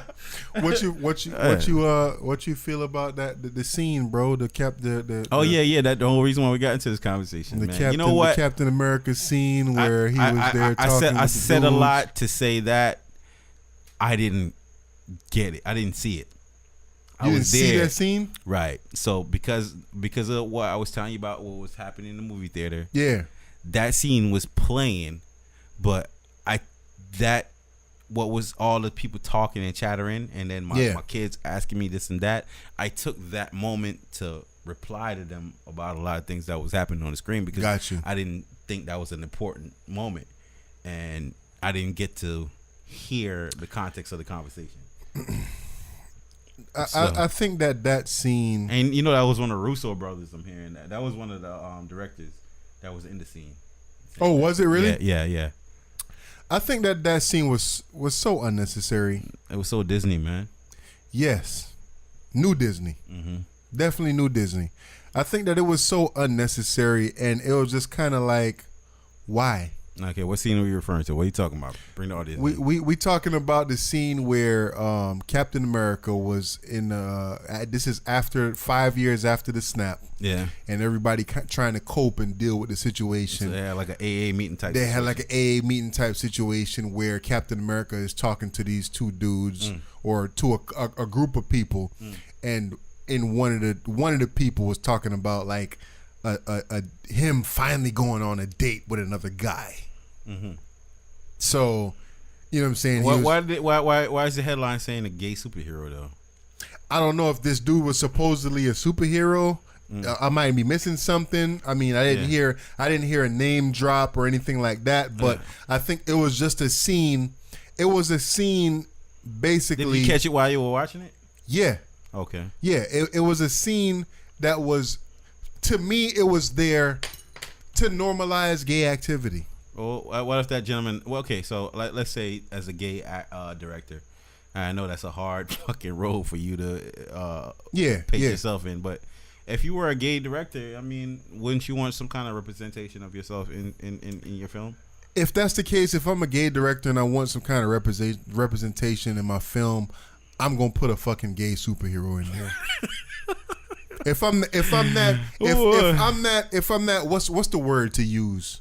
If my ego is that strong or whatever it is that I want representation so strong, I'm gonna put a gay superhero in the movie. I'm not just gonna have one conversation in a movie where we allude to some gay shit, bro. You know what I'm saying? Like, I'm gonna be like, we need to find a way to write a gay motherfucker in this shit. We need to let everybody know that he gay and he gonna represent and he gonna kick everybody ass or some shit like that. Like, that's how I'm gonna do it if I'm that gay director and I'm so adamant about this shit.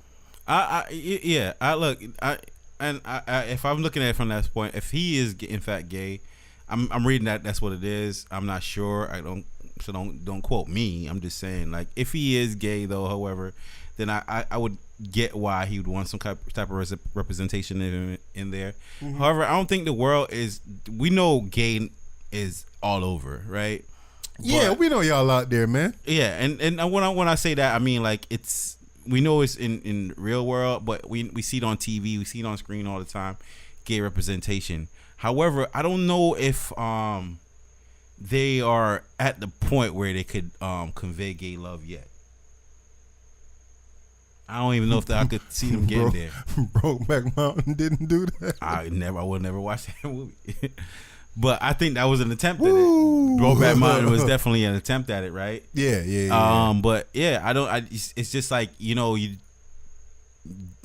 I'm sure gay love is a true thing, but however, for me to feel, see two characters on screen and really feel like, you know what I'm saying? Because a lot of what works for these superheroes is they always bring in, I got a family, I got something to lose, right? Mm-hmm. And he's, you know what I'm saying? Like, I feel that coming from a gay man. Is all I'm saying. Like I said, man, I'm not saying it can happen. I'm just saying I haven't seen it. I'm not saying it I haven't can't seen happen. it work yet. But basically, what they did, dude, is that they just tried to normalize it with a simple conversation where, okay, we all trying to cope, and us gay folks are trying to cope too. You know what I'm saying? So I went out on my first date. You know, I had a leap of faith, even though whatever. So you know what I'm saying? That's how they try to normalize it. And all right, I'm okay with that. But that scene wasn't necessary. It wasn't necessary. You could tell it was like something they probably filmed after the fact. And me myself watching the entire movie, I was trying to find time. I was trying to find scenes where I was just like, yo, because going into it, I knew it was going to be a 3-hour movie. And I was like, yo, it's no way that this movie should be 3 hours and Are you trying to figure out what they could cut out? Yeah. They could cut out the female empowerment movement part. Yeah, but that was only a couple of seconds. Yeah, that you know was. what I'm saying? But like, to be honest with you, again, I watched it and I was like, yo, it did not feel like it's like watching a Green Mile. Yeah. The Green Mile didn't feel like a 3-hour fucking movie, bro. Yeah. And you know what I'm saying? I think they just, dude, overall, just to kind of wrap it up, I know we've been talking about this for a minute, but I think overall, they did a good job, bro. Yeah. You know what I'm saying? I would agree. The entire Disney, Marvel, you know what I mean? Was there a Stan Lee cameo? Yeah, when they went back and Stan Lee was in the car when Captain America and Iron Man went back. Was that like on some CGI shit though? Yeah, I think so. I feel like it was on some CGI shit. Because they made him younger. They made him younger. Okay. Yeah, they made him younger. Okay. Because I was like, yo, I know I saw Stan Lee, but I don't remember the cameo like that in the movie. You know what I'm saying? So yeah man. Overall, dude, it even when Tony Stark's chopping up with his dad, and you know what I'm saying, them showing, you know, like, because he never knew his dad, going back to the whole not knowing my dad situation type things like that. Yeah. So they really connected with that, and you know, tied up that loose ends. And the next thing is like, where the fuck is Loki at now? Like, Loki took off with one of the not the Tesseract, but one of the Power Stones. So what timeline does he exist in? And he's gonna be able to come back now? I don't know. Okay. So wrapping up that, we done with the whole Endgame movie review. Yeah. What do you see from the MCU from now? What do you want to see? Oh man. You know what? Are we fucking with Spider-Man? What, far away from Spider-Man works better in the Avengers universe than Homecoming didn't really hit like that for me. It didn't hit for me either. Although they I felt like Vulture was a dope character. You know what I'm saying? With the metal wings and the claws and all that. Yeah. Okay. That shit was dope, but just the whole kid, you know what I'm saying, high school bullshitty fucking, you know what I'm saying, that whole thing didn't work. But however, that the young actor that plays Spider-Man, he works for me because every moment he had Tom Holland, I think his name is. Oh damn, you on point with these names today. Yeah, I appreciate that. I'm glad my girls know their names and shit. I'm glad one of us is on point with that. So, you know, yeah, whenever he's in the Avengers universe, he just has like cameo scenes where he's doing dope ass Spider-Man shit. But like I said, in his own movie, it's just like he seems like a fucking. He hasn't figured out Spider-Man yet, and I want to see I want to see a Spider-Man that figured out that he's Spider-Man. You know what I'm saying? I want to see that. I feel like the Into the Spider Universe was a better representation of Spider-Man so far. Oh yeah. That was dope. Yeah. But just going forward with MCU, man. Like I know they're going. I mean, just to see maybe. I hope Disney acquires Deadpool. Not Deadpool, but acquires X-Men. Okay. So Disney, I think if I'm not wrong, was it Phoenix? Dark Phoenix is coming out soon? Dark Phoenix, but that's still like a Fox movie. Gotcha. So that people gotta understand that even though it's X-Men, it's Marvel, it's not the same. It's not in the same universe and timeline as what's going on in the MCU, or not necessarily the MCU, but in the whole Avengers, Iron Man, because these are different networks. You know what I'm saying? You got Sony, you got Fox, and you got Disney involved, and they're not really, the storylines aren't really cohesive. But Disney owns Marvel though. They own Marvel, they own rights to certain characters. So like the Wolverines and the Deadpools and all these people haven't really transitioned over to Disney. I don't want them to. Okay. Maybe not, but maybe so. Like, cause like I would love to see like a good representation of Wolverine interacting with some of these characters that we saw. That would be dope. But in general, I think Disney is soft, bro. Disney is fucking soft, man. Yeah, it is. And I feel like you would never get a Deadpool movie. I don't want the first, especially the fine. first one. The first Deadpool movie, you would never get that with Disney. That's cool. That's cool and that's fine. I don't want Deadpool to be a part of it. Got you. You know what I'm saying? But at the same time, like I want X-Men to be done in the same fashion as the Avengers. Got you. I would love to see an X-Men executed in that vein, or that, you know what I'm saying, that stylization that they did for Avengers. That'd be dope to me. I'm looking forward to see if they could take on, and you know what I'm saying, maybe playing more with let's say the B-side characters, like, you know, in the same thing I want for DC. Like I want DC to they're hinting towards maybe making like a Lobos movie. Like Lobos, I don't know if you know about Lobos, but Lobos is kind of like the space fucking motorcyclist that fucking is a bounty hunter and shit like that. Like I think I heard about it, but not really. Yeah, just playing with, cause so he would be a rated R version of fucking like Deadpool. I want to see that come through. So just like how in Deadpool they had Cable, I would love to see like the B-side, like Cable, Forge, Gambit. Yeah, you know what I'm saying? Make those films. Yeah, and then lead that up into an X-Men film. That'd be dope. So that's why I said I'll feel like if Disney was able to acquire, do like a couple Gambits or maybe a Cyclops movie, or you know what I'm saying, and just slowly incorporate these characters and then bring them together as X-Men. I think that would be fucking dope. Okay. Yeah. Hey man, that's why I fuck with you on this shit, man. Yeah. I don't know. What am I looking for? I know they got a couple of movies slated. They got Doctor Strange. I was thoroughly surprised. I probably didn't watch Doctor Strange until maybe at least a year or two after it came out. Good, right? Doctor Strange is fucking fire. Yeah, and then you saw how he even worked better in the fucking Infinity. Yes. Yes. Yeah. I'm a fan of Doctor Strange now. Yeah, definitely. You know what I'm saying? Like I said, I didn't watch the movie until a year or two after it came out. Yeah. And when I watched it, I was like, yo, why did I not go watch this? But it would have been dope in the theater because, you know, the walls moving and shit like that. You know what I'm saying? It hit in the theater. I ain't gonna lie to you. You watched it in the theater? Yeah. So I guess when I was younger, you know what I'm saying, for the most part, I was a Spider-Man, I was a Wolverine, an X-Men. You know what I'm saying? Strange. Yeah. Who the fuck is Doctor Strange type shit? Yeah. So, you know what I'm saying? I'm looking forward to the Doctor Strange 2. I'm not looking forward to a Black Widow movie. I know they got a couple of movies. Yeah, I don't want them, because the only reason why I don't want to see the Black Widow movie now is because I don't know where it would take place. If it takes place before, then it kind of cheapens it, because I know what happens now to her. Yeah. It's like, I don't know why. Yeah, so I'm not looking forward to a Black Widow movie.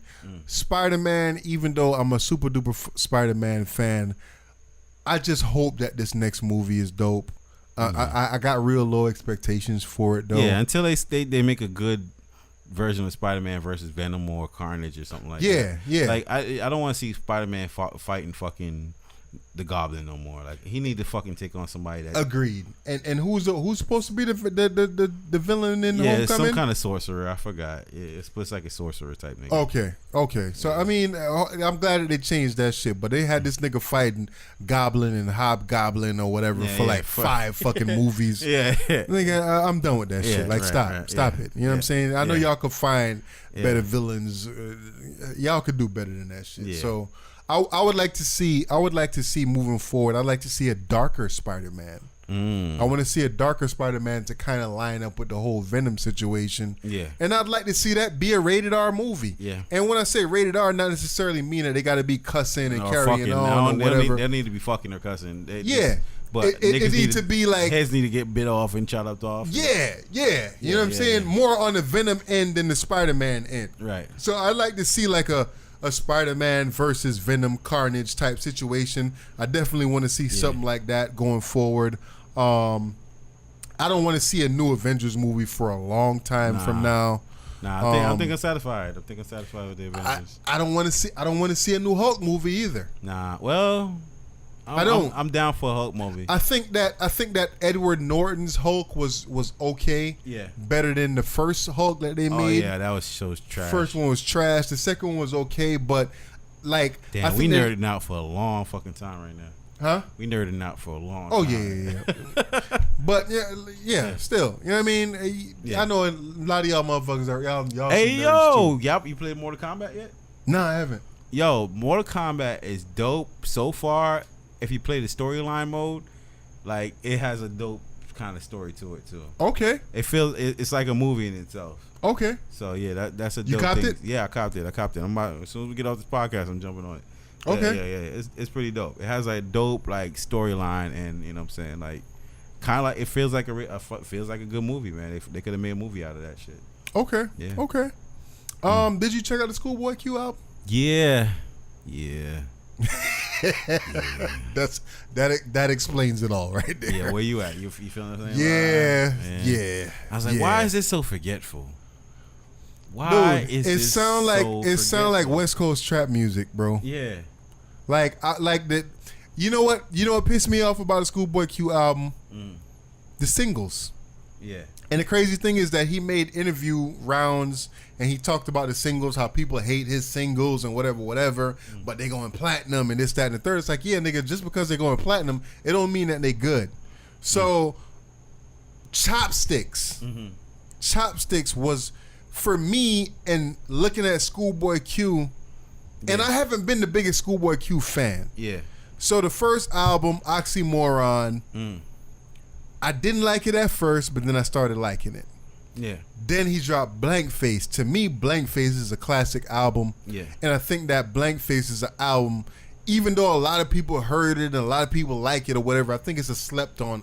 I think it's one of the most slept on albums of the last 5, 6, 7 years. Yeah. You know what I'm saying? Yeah. But I think that Blank Man is a classic fucking album. That shit sounds West Coast. Yeah. It sounds different. He played around with the flows. You know what I'm saying? Like it was just like, yo, it was artistic, creative. It was dark. It was everything that you want in a new artist or in an artist. Period. Yeah, but this one, this shit was just fucking generic. Ass trap beats with a West Coast nigga rapping on them shit. Yeah, and he tried to switch up the cadences and play with all that. Yeah, it felt like he was trying to create a vibe, but it was in a vein of a good vibe. It was just like, I'm just gonna throw a bunch of things together and hope it sticks together. I couldn't get a flow to it, bro. Nah, it wasn't getting there. It wasn't there. And like I fuck with Floating. I fuck with Floating, the one with 21 Savage. I did fuck with that song. Yeah, and besides 21, all of the fucking guest appearances was trash. Yeah, I agree. You know what I'm saying? You got How you don't have a Kendrick feature on this? What the fuck? Lies with fucking Ty Dolla $ign. Yeah. Dude, Chopsticks. Let me get back to Chopsticks for a second. Chopsticks had Travis Scott on there. Yeah. And the chorus was terrible. Yeah. how did he equate chopsticks to a woman having her legs in the air? I guess 2 legs in the air is chopsticks. Chopstick. Like I was just like, dude. Even before I heard the album, I heard this song on the radio, and I was just like, yo, you better than this, Schoolboy Q. Yeah, that's exactly how I felt. Because I listened to it on the way home. I was like, nah, I didn't want to be mad at it. But I was. Like, I was just so forgetful for me. It wasn't, like, I let every song play. I'm not going to lie to you. But I did too. I was like, yo, which one? I'm trying to find a connection with one of these. And I'm listening to the words. I'm listening to the lyrics. And I'm playing some of them back again just to find out what did I miss. And I don't know if maybe I'm not in the mood for a new album right now, or I was just not in the mood for a Schoolboy Q album, or what he put out just ain't working. I don't know which one. Dude, I think it's the latter. I think what he put out, it just wasn't working. And the crazy thing about it is, if you listen to the album, the beats is fire. The beats is fire. Yeah, I agree. If you put it in the truck, like, yo, I'll put it in the truck, turn the bass up, turn the treble up, nigga, you banging throughout the entire album. But he just but what ain't he's saying nothing. saying on there is not hitting. He just saying generic ass, you know what I'm saying, West Coast shit. I forgot the name of the track. I think it's the one he talking about black people and the stories or whatever. That one is solid. It was just like, okay, you going a little somewhere with that. The very last track on the album where Alchemist produced it, I forgot the name of that song also. That song is fire. It's a couple of joints on there where it's just like, okay, cool. Like I said, I appreciate the 21 Savage feature. But for the most part, it was just like, yo, there's no flow to it. It's like no album, dude. It's just like, yo, let me just get a whole bunch of banging. It wasn't the ideal album for Schoolboy Q. Like, yo, we have high expectations. High expectations for you, bro. And for you to put out a project like this where it's like, yeah, the beats is banging, nigga, your hooks did it, but you know what I mean? Yeah, nah, I agree. I wasn't vibing with the album, man. It was very forgetful, and that's just where I'm at with it, man. I don't want, like I said, I not like I said, but I hate shitting on artists. Artists that I believe in, I believe in the vibe that Schoolboy Q has. I like, you know what I'm saying, his artistry, and I like his creativity, and I just like his little fucking hippie kind of vibe that he got going on there. But he just didn't put that on this album right here. It wasn't on display. It wasn't on display on this album. Man. Yeah. And where's Ab Soul, bro? I don't know, but I mean, like, I feel like artists like Ab Soul, and I'm like, we don't, you know what I mean? Even the J-Rocks, man, like, you know what I'm saying? When they come out, we gonna fuck with it. You know what I'm saying? So we're not really longing for them like that, but you know what I'm saying, when they drop, we know we're gonna fuck with it. You know what I'm saying? So hey, man, again, man, I think Do What Thou Wilt, Ab Soul album, I think it came out 2017 if I'm not mistaken. One of the dope projects that I slept on, man. Y'all go check that shit out. Do What Thou Wilt, Ab Soul, bro. Absolutely, definitely a slept on project. I was looking for him on this album. I ain't find him, but it is what it is, man. Yeah, I don't understand. He one of them stepchildren. I don't understand how you got a camp and. You know what I'm saying? Like, where's the Scissor track? Why Scissor ain't on there? Why Scissor ain't on there? Why J-Rock on there? Why Kendrick ain't on there? Why Kendrick ain't on there? I mean, that just seemed. And I know they said this album got put on hold because Mac Miller had died. And then, you know what I'm saying, Nipsey passed away and all that. Yeah. And I guess him and both of those dudes is really close. So, you know what I mean? I get it, but maybe it's a little unfocused. I don't know, man. Like, nigga, you need to do over with this project, bro. Like I said, the beats is banging. Yeah. Your hooks did it. But everything else. Reset, bro. Yeah. There was one other thing I wanted to talk about real quick. How you feel about teachers toting firearms in Broward County or in Florida in general? Just to sum it up real quick, because you know what I'm saying, I know you got the ideal situation you got to deal with. I'm not mad at it. I feel like it could work. I mean, I know the easy grab to say is, you know, well, if one of these teachers pull it on one of these kids for no reason, da da da. I'm like, those are possible circumstances. Yeah. However, I still feel like, you know what I'm saying, in vain of trying to prevent a mass shooting. Yeah. Those are what the good things are, but it just overall, the fact that it went down, it just goes to show, like, yo, the influence of white people and why white lives seem to matter more than black lives. Because like I neglected to look this up. I was gonna look it up to see which areas had the most public school shootings and shit like that. Yeah. But I'm sure it ain't Florida. No, it ain't. And you know what I'm saying? Not that this shouldn't have happened. This event shouldn't have happened in Douglas. People shouldn't have lost their lives. I hate that happened, especially this close to home. Yeah. For me, but you know what I'm saying? Just the fact that it did happen, and the actions that got taken versus the actions that would get taken if this shit had happened in Chicago or you know what I'm saying, all them areas, or in Cali or something where and it's that's not valid. That's valid. Affluent, you know what I'm saying? So for them to just pass it off like that and shoot it out there, and it's just in Florida, you know what I'm saying? It just shows that there's you know what I mean, this white lives seem to be more important, and you know what I'm saying, especially white lives with money. True, and I guess looking at it, what people don't really realize about this whole situation, it's all voluntary. So it's voluntary. It's not saying that all teachers have to carry license, you know what I'm saying, guns to school or whatever. Yeah. But the teachers that do decide, it's all their preference. Yeah, they decide to carry. They have to have a mental health evaluation, and they have to go through a training course that makes sure that they are proficient with their weapon. You know what I'm saying? So it's not a situation where a lot of people look at it and say, "Oh, you know, you're giving teachers guns, and on top of that, they need to learn science, teach kids science, and this, that, and the third." But you give them guns or whatever. That's not the case. It's for the ones that want to. It's for the ones that want to. And I'm not advocating for every teacher to go out there and try to be a hero or whatever the case is. But if you want to take that extra step to protect my child's life, I'm with you. You'll give them a raise. I'm with you. I'm Give with them you. A raise if they're willing to stand up in that situation. And yeah, if I could imagine if I was somebody that's considering acting out, or you know what I'm saying, doing something like that, they might second guess not knowing who has one.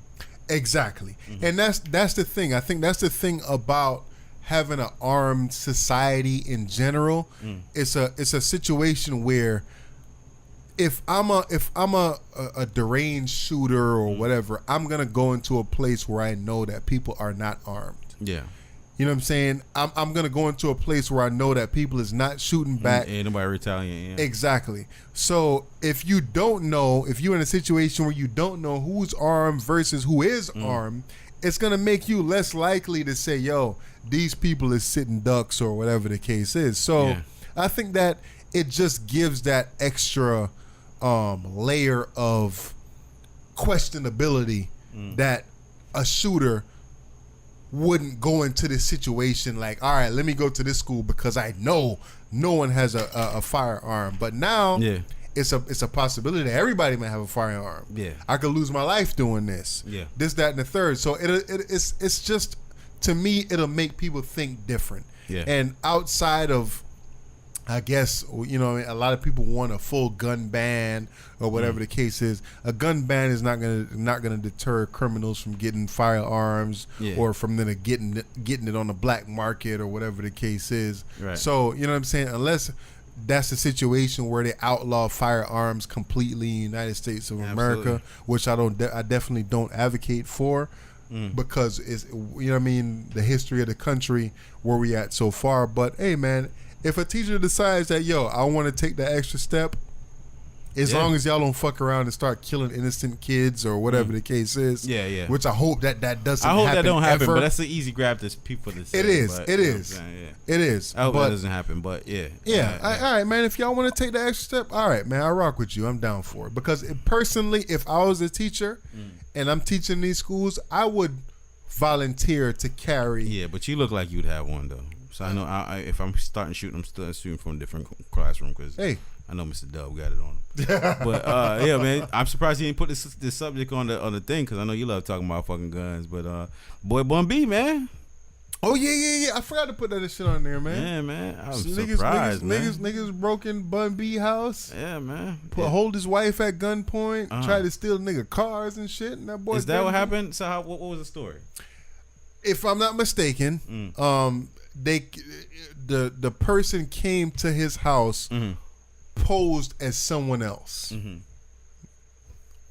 Whoever else he posed as, I'm not sure.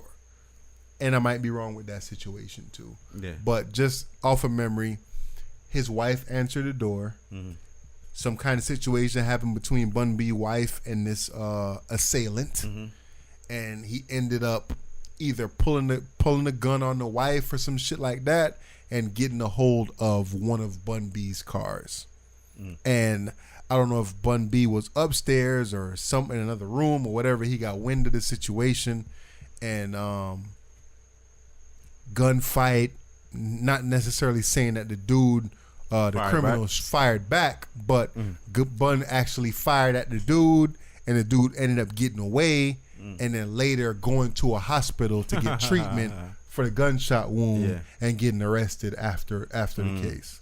So basically, it was a situation of. I'm glad you shed some light on it. I didn't look into it, but I'm glad there is some context to it because like I feel like everybody thinks that these things go down so smoothly, and you're just gonna have the opportunity to be a fucking superhero if somebody breaks. Of course not.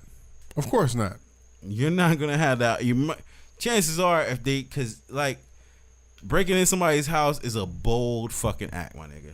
Bold as fuck. I would imagine one of the scariest criminal activity there is. I agree. I agree. It would have to be. I'd rather sold drugs on the corner than fucking B&E.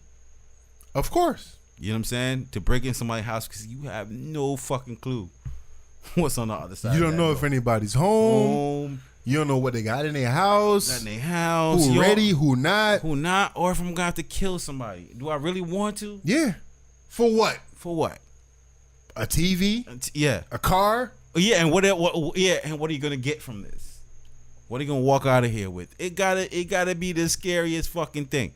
So for somebody going in, savage. They gotta be a savage, and I gotta imagine that the level of intensity that's adrenaline that's in them right then and there. It's probably better off cooperating than fucking interacting. Yeah, you feel me? Yeah. So I would imagine like the scenario where you get to be the fucking superhero that you have on in your head, like. Yeah, this motherfucker come in here, I'm gonna go ahead and go in this drawer and put in this fucking code and get this gun out and get this clip, put it in there, clack, clack. I'm gonna go out there and walk in the kitchen. There go that bitch right there. What Kevin Hart said? Yeah. Gun compartment. Hold on. That was the only funny part about that. You was trying to rob me? Okay. Hold on. You want me to get this tacky out the oven long last time? Gun compartment. That was the only fucking joke that was hitting in that whole fucking stand up. I ain't gonna lie, that shit hit though. Wasn't that shit hitting though? The gun compartment shit? That shit was hitting, bro. You want to rob me? Okay. What? All right. Not to get away from the Bun B shit. Yeah. But it was a point where Kevin knew he was dragging that shit out. Yeah. And then he started laughing during that shit. Yeah. It made you laugh, yeah. That was the funniest moment of that entire stand-up. And I wish he continued to make the humor in that vein, dog. Oh, man. Because that was a real moment. Nigga said he got robbed a couple times and he felt that way. Yeah. And I could imagine living out in Cali and all them areas, like that happens. Like I feel like these motherfuckers get robbed. We hearing about it. Rihanna's house getting broken into. You know what I'm saying? All these people, Soulja Boy, everybody's house is getting broken into. People are robbing niggas out there. And I'm saying Bun B, of course, is in Houston, but you know what I mean? Like somebody that's well known as Bun B, for them to sort him out, that was wild in itself, man. Yeah. So I mean, shout out to Bun B for, you know what I mean, getting the opportunity to retaliate at this person, but I just didn't want people feeling like, okay, this, you know what I'm saying, this is something I could do too. Like, nigga, that's not necessarily true. Might not even be true though. To do what Bun B did. Yeah. Yeah. And even with the way they painted the story, like you said, I didn't know dude got a hold of a car. So now, if I don't know what the full story is, but if I could imagine somebody's in the car at that point, it's like to shoot them wasn't necessarily like, oh shit, you were protecting your wife, like nigga. Yeah. And when it came to protecting your wife, you couldn't have. Exactly. Exactly. So you're not gonna be able to be like I said, I don't remember the exact, you know what I mean, and then even the way the article is written, it probably might not be 100% the truth, but from what I understand is that this dude took advantage of the wife, got keys to the car, Bun B somehow got to the gun, and you know what I'm saying, clapped at this dude either while he was getting to the car or in the car or something. Dealing with that situation, but whatever it is, dude was able to leave the house, and then had to go to the hospital to get treatment before he got arrested. So I mean, hey, yo, you know what, man? I've been listening to some podcasts lately, and these podcasts are running out of content, man. Yo, we got content all day, man. I love that our podcast, our platform stays on subjects, and not just. Because there's a lot of opportunities for me to just go off on a tangent on bullshit, but I try to stick to the subject as much as I can, because as somebody that likes to listen to podcasts, I like to listen to somebody staying on topic instead of people jumping all over the fucking place, man. So shout out to us and fuck the ones that ain't. But like, yo, we almost got, you know what I'm saying, this ain't the ideal situation, so we gotta wrap it up. But we're quick before we wrap it up, man. Let's talk about about Boy Scouts of America, man. Is this a cesspool for fucking pedophiles? I think so, bro. Yeah. And I mean, it's sad to say that, bro, but even as I look back when I remember when I was if I like burgers, man, I might learn how to flip fries and I could eat burgers all day, right? Yeah. When I was younger, you was Boy Scouting? Yes and no. Okay. So basically, when I was younger, you had the outfit. I don't remember having. All right, which badges you got? Which merit badges you got? I ain't got none. But the thing is that they had it. It was a part of the after school program when I was in school when I was younger. So it was like a Boy Scout / after school program type situation. Yeah. But it wasn't a situation where niggas was going out in the woods with strangers and doing all kind of shit like that. Yeah. So it was just. He didn't ask you to pitch a tent, but he was like, I'll pitch one. Let me just show you how it's done. You saw it. And you'd have saw his dick rise up and pitch a tent. Yeah. All right, cool. You'd have to pitch a tent, but you pitching the tent inside a school. Oh, okay. After school That's program. what I'm saying. He pitched the tent and he was like, yo, you want to see how I pitch a tent? And Nah. He pitched a tent, get it. So I think there's this whole Boy Scout situation. It's dude, it's a part of a bigger fucking problem. Where even now in today's society, people are trying to normalize this shit. So it's a group that's around that's trying to advocate and say that it's natural for an adult to have an affinity for young kids. Oh, man. It's groups out there that's trying to advocate for this shit. Yeah. Yo, it's normal, man, to find a young boy attractive. As a grown ass, it's normal. That's normal human behavior. And Kanye West is trying to start a church, man. Yeah, listen, like, nah, nigga, fuck out of here. It's like, yeah, fuck out of here. Fuck out of here, man. That ain't normal, bitch. You know what I'm saying? And why are we putting the motherfucker that says that in jail too? Exactly. Like, you should automatically go in jail for saying that. Look it up, y'all.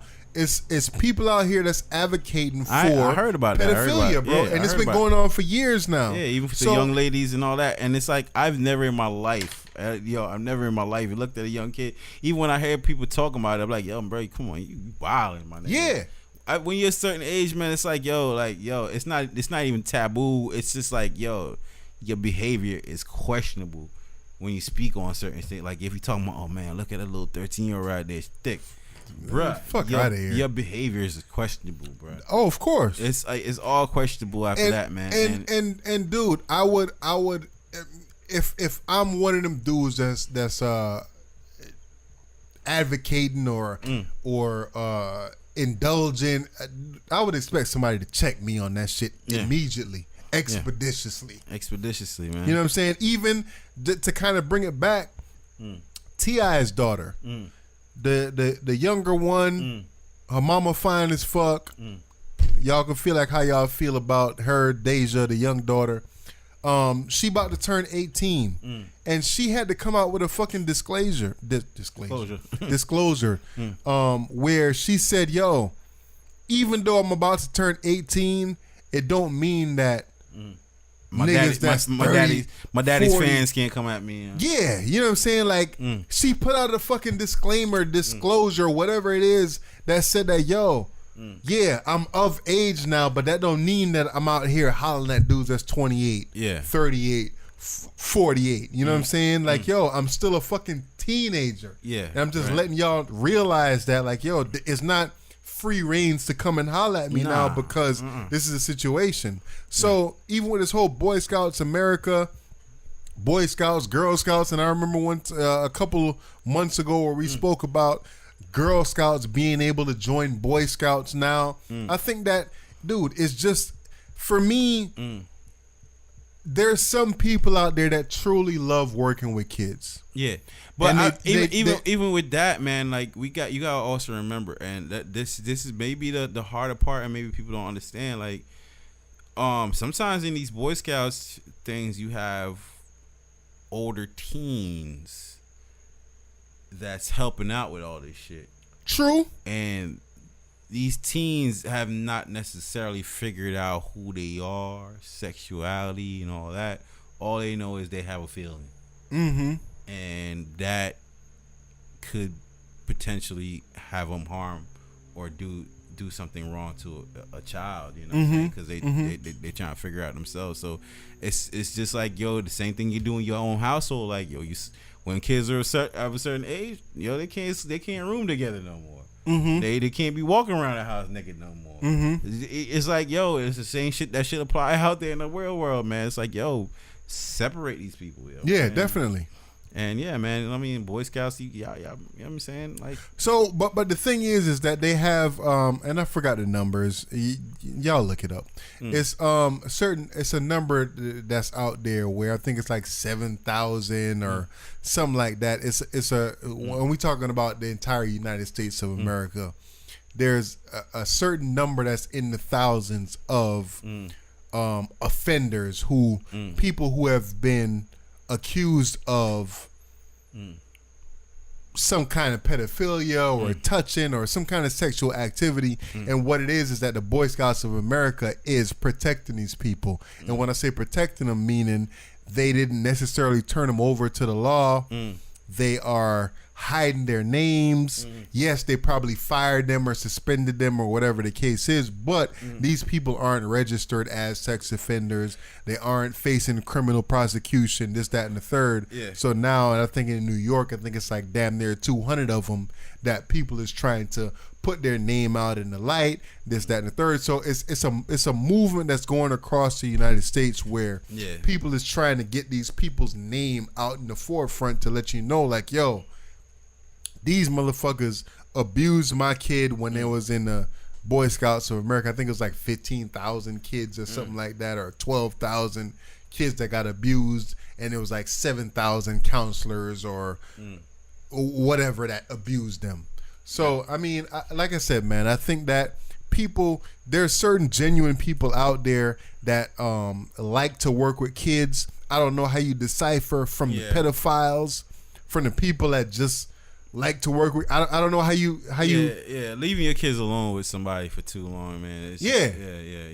It's, you know what I'm saying? So, and you know what I mean, just make sure you're able to have open conversations with your kids about what's right or wrong. And definitely. You know what I'm saying? It's never too soon, man. Like I said, I had a gay conversation with my son, like, you know what I'm saying, off rip. I didn't know what I was gonna say, or I wasn't prepared for it, but I did, man. Like, I'm not scared to do it. I'm gonna jump in, and when I figure it out even more, I'm gonna have more conversations with them. I'm not. You gotta have it early, man, because they're being exposed to these things super early, and you gotta let them know, like, yo. And I think that's the most important thing. As a parent, don't be afraid to talk to your kids about these situations, man. Yeah. It's life. It's what's going on right now. Yeah, what's true. It might have been different from when we was younger, but we got to be able to have these conversations with our kids. I think it's an easy conversation, easy to have the conversation than it is to deal with it after the fact. True. And I mean, on that note, man, Bootleg Cable Podcast. Can't spell that. Something wrong with your ass. Yeah, it might be bootleg. Ain't nothing to think about it. We out. Here go to that. All right. Hit us with a thumbs up, share the video, hit the fucking bell for the subscriptions, all that shit, man. Y'all know what it is, man. Hey, thanks for rocking with us, SoundCloud. For sure. We out.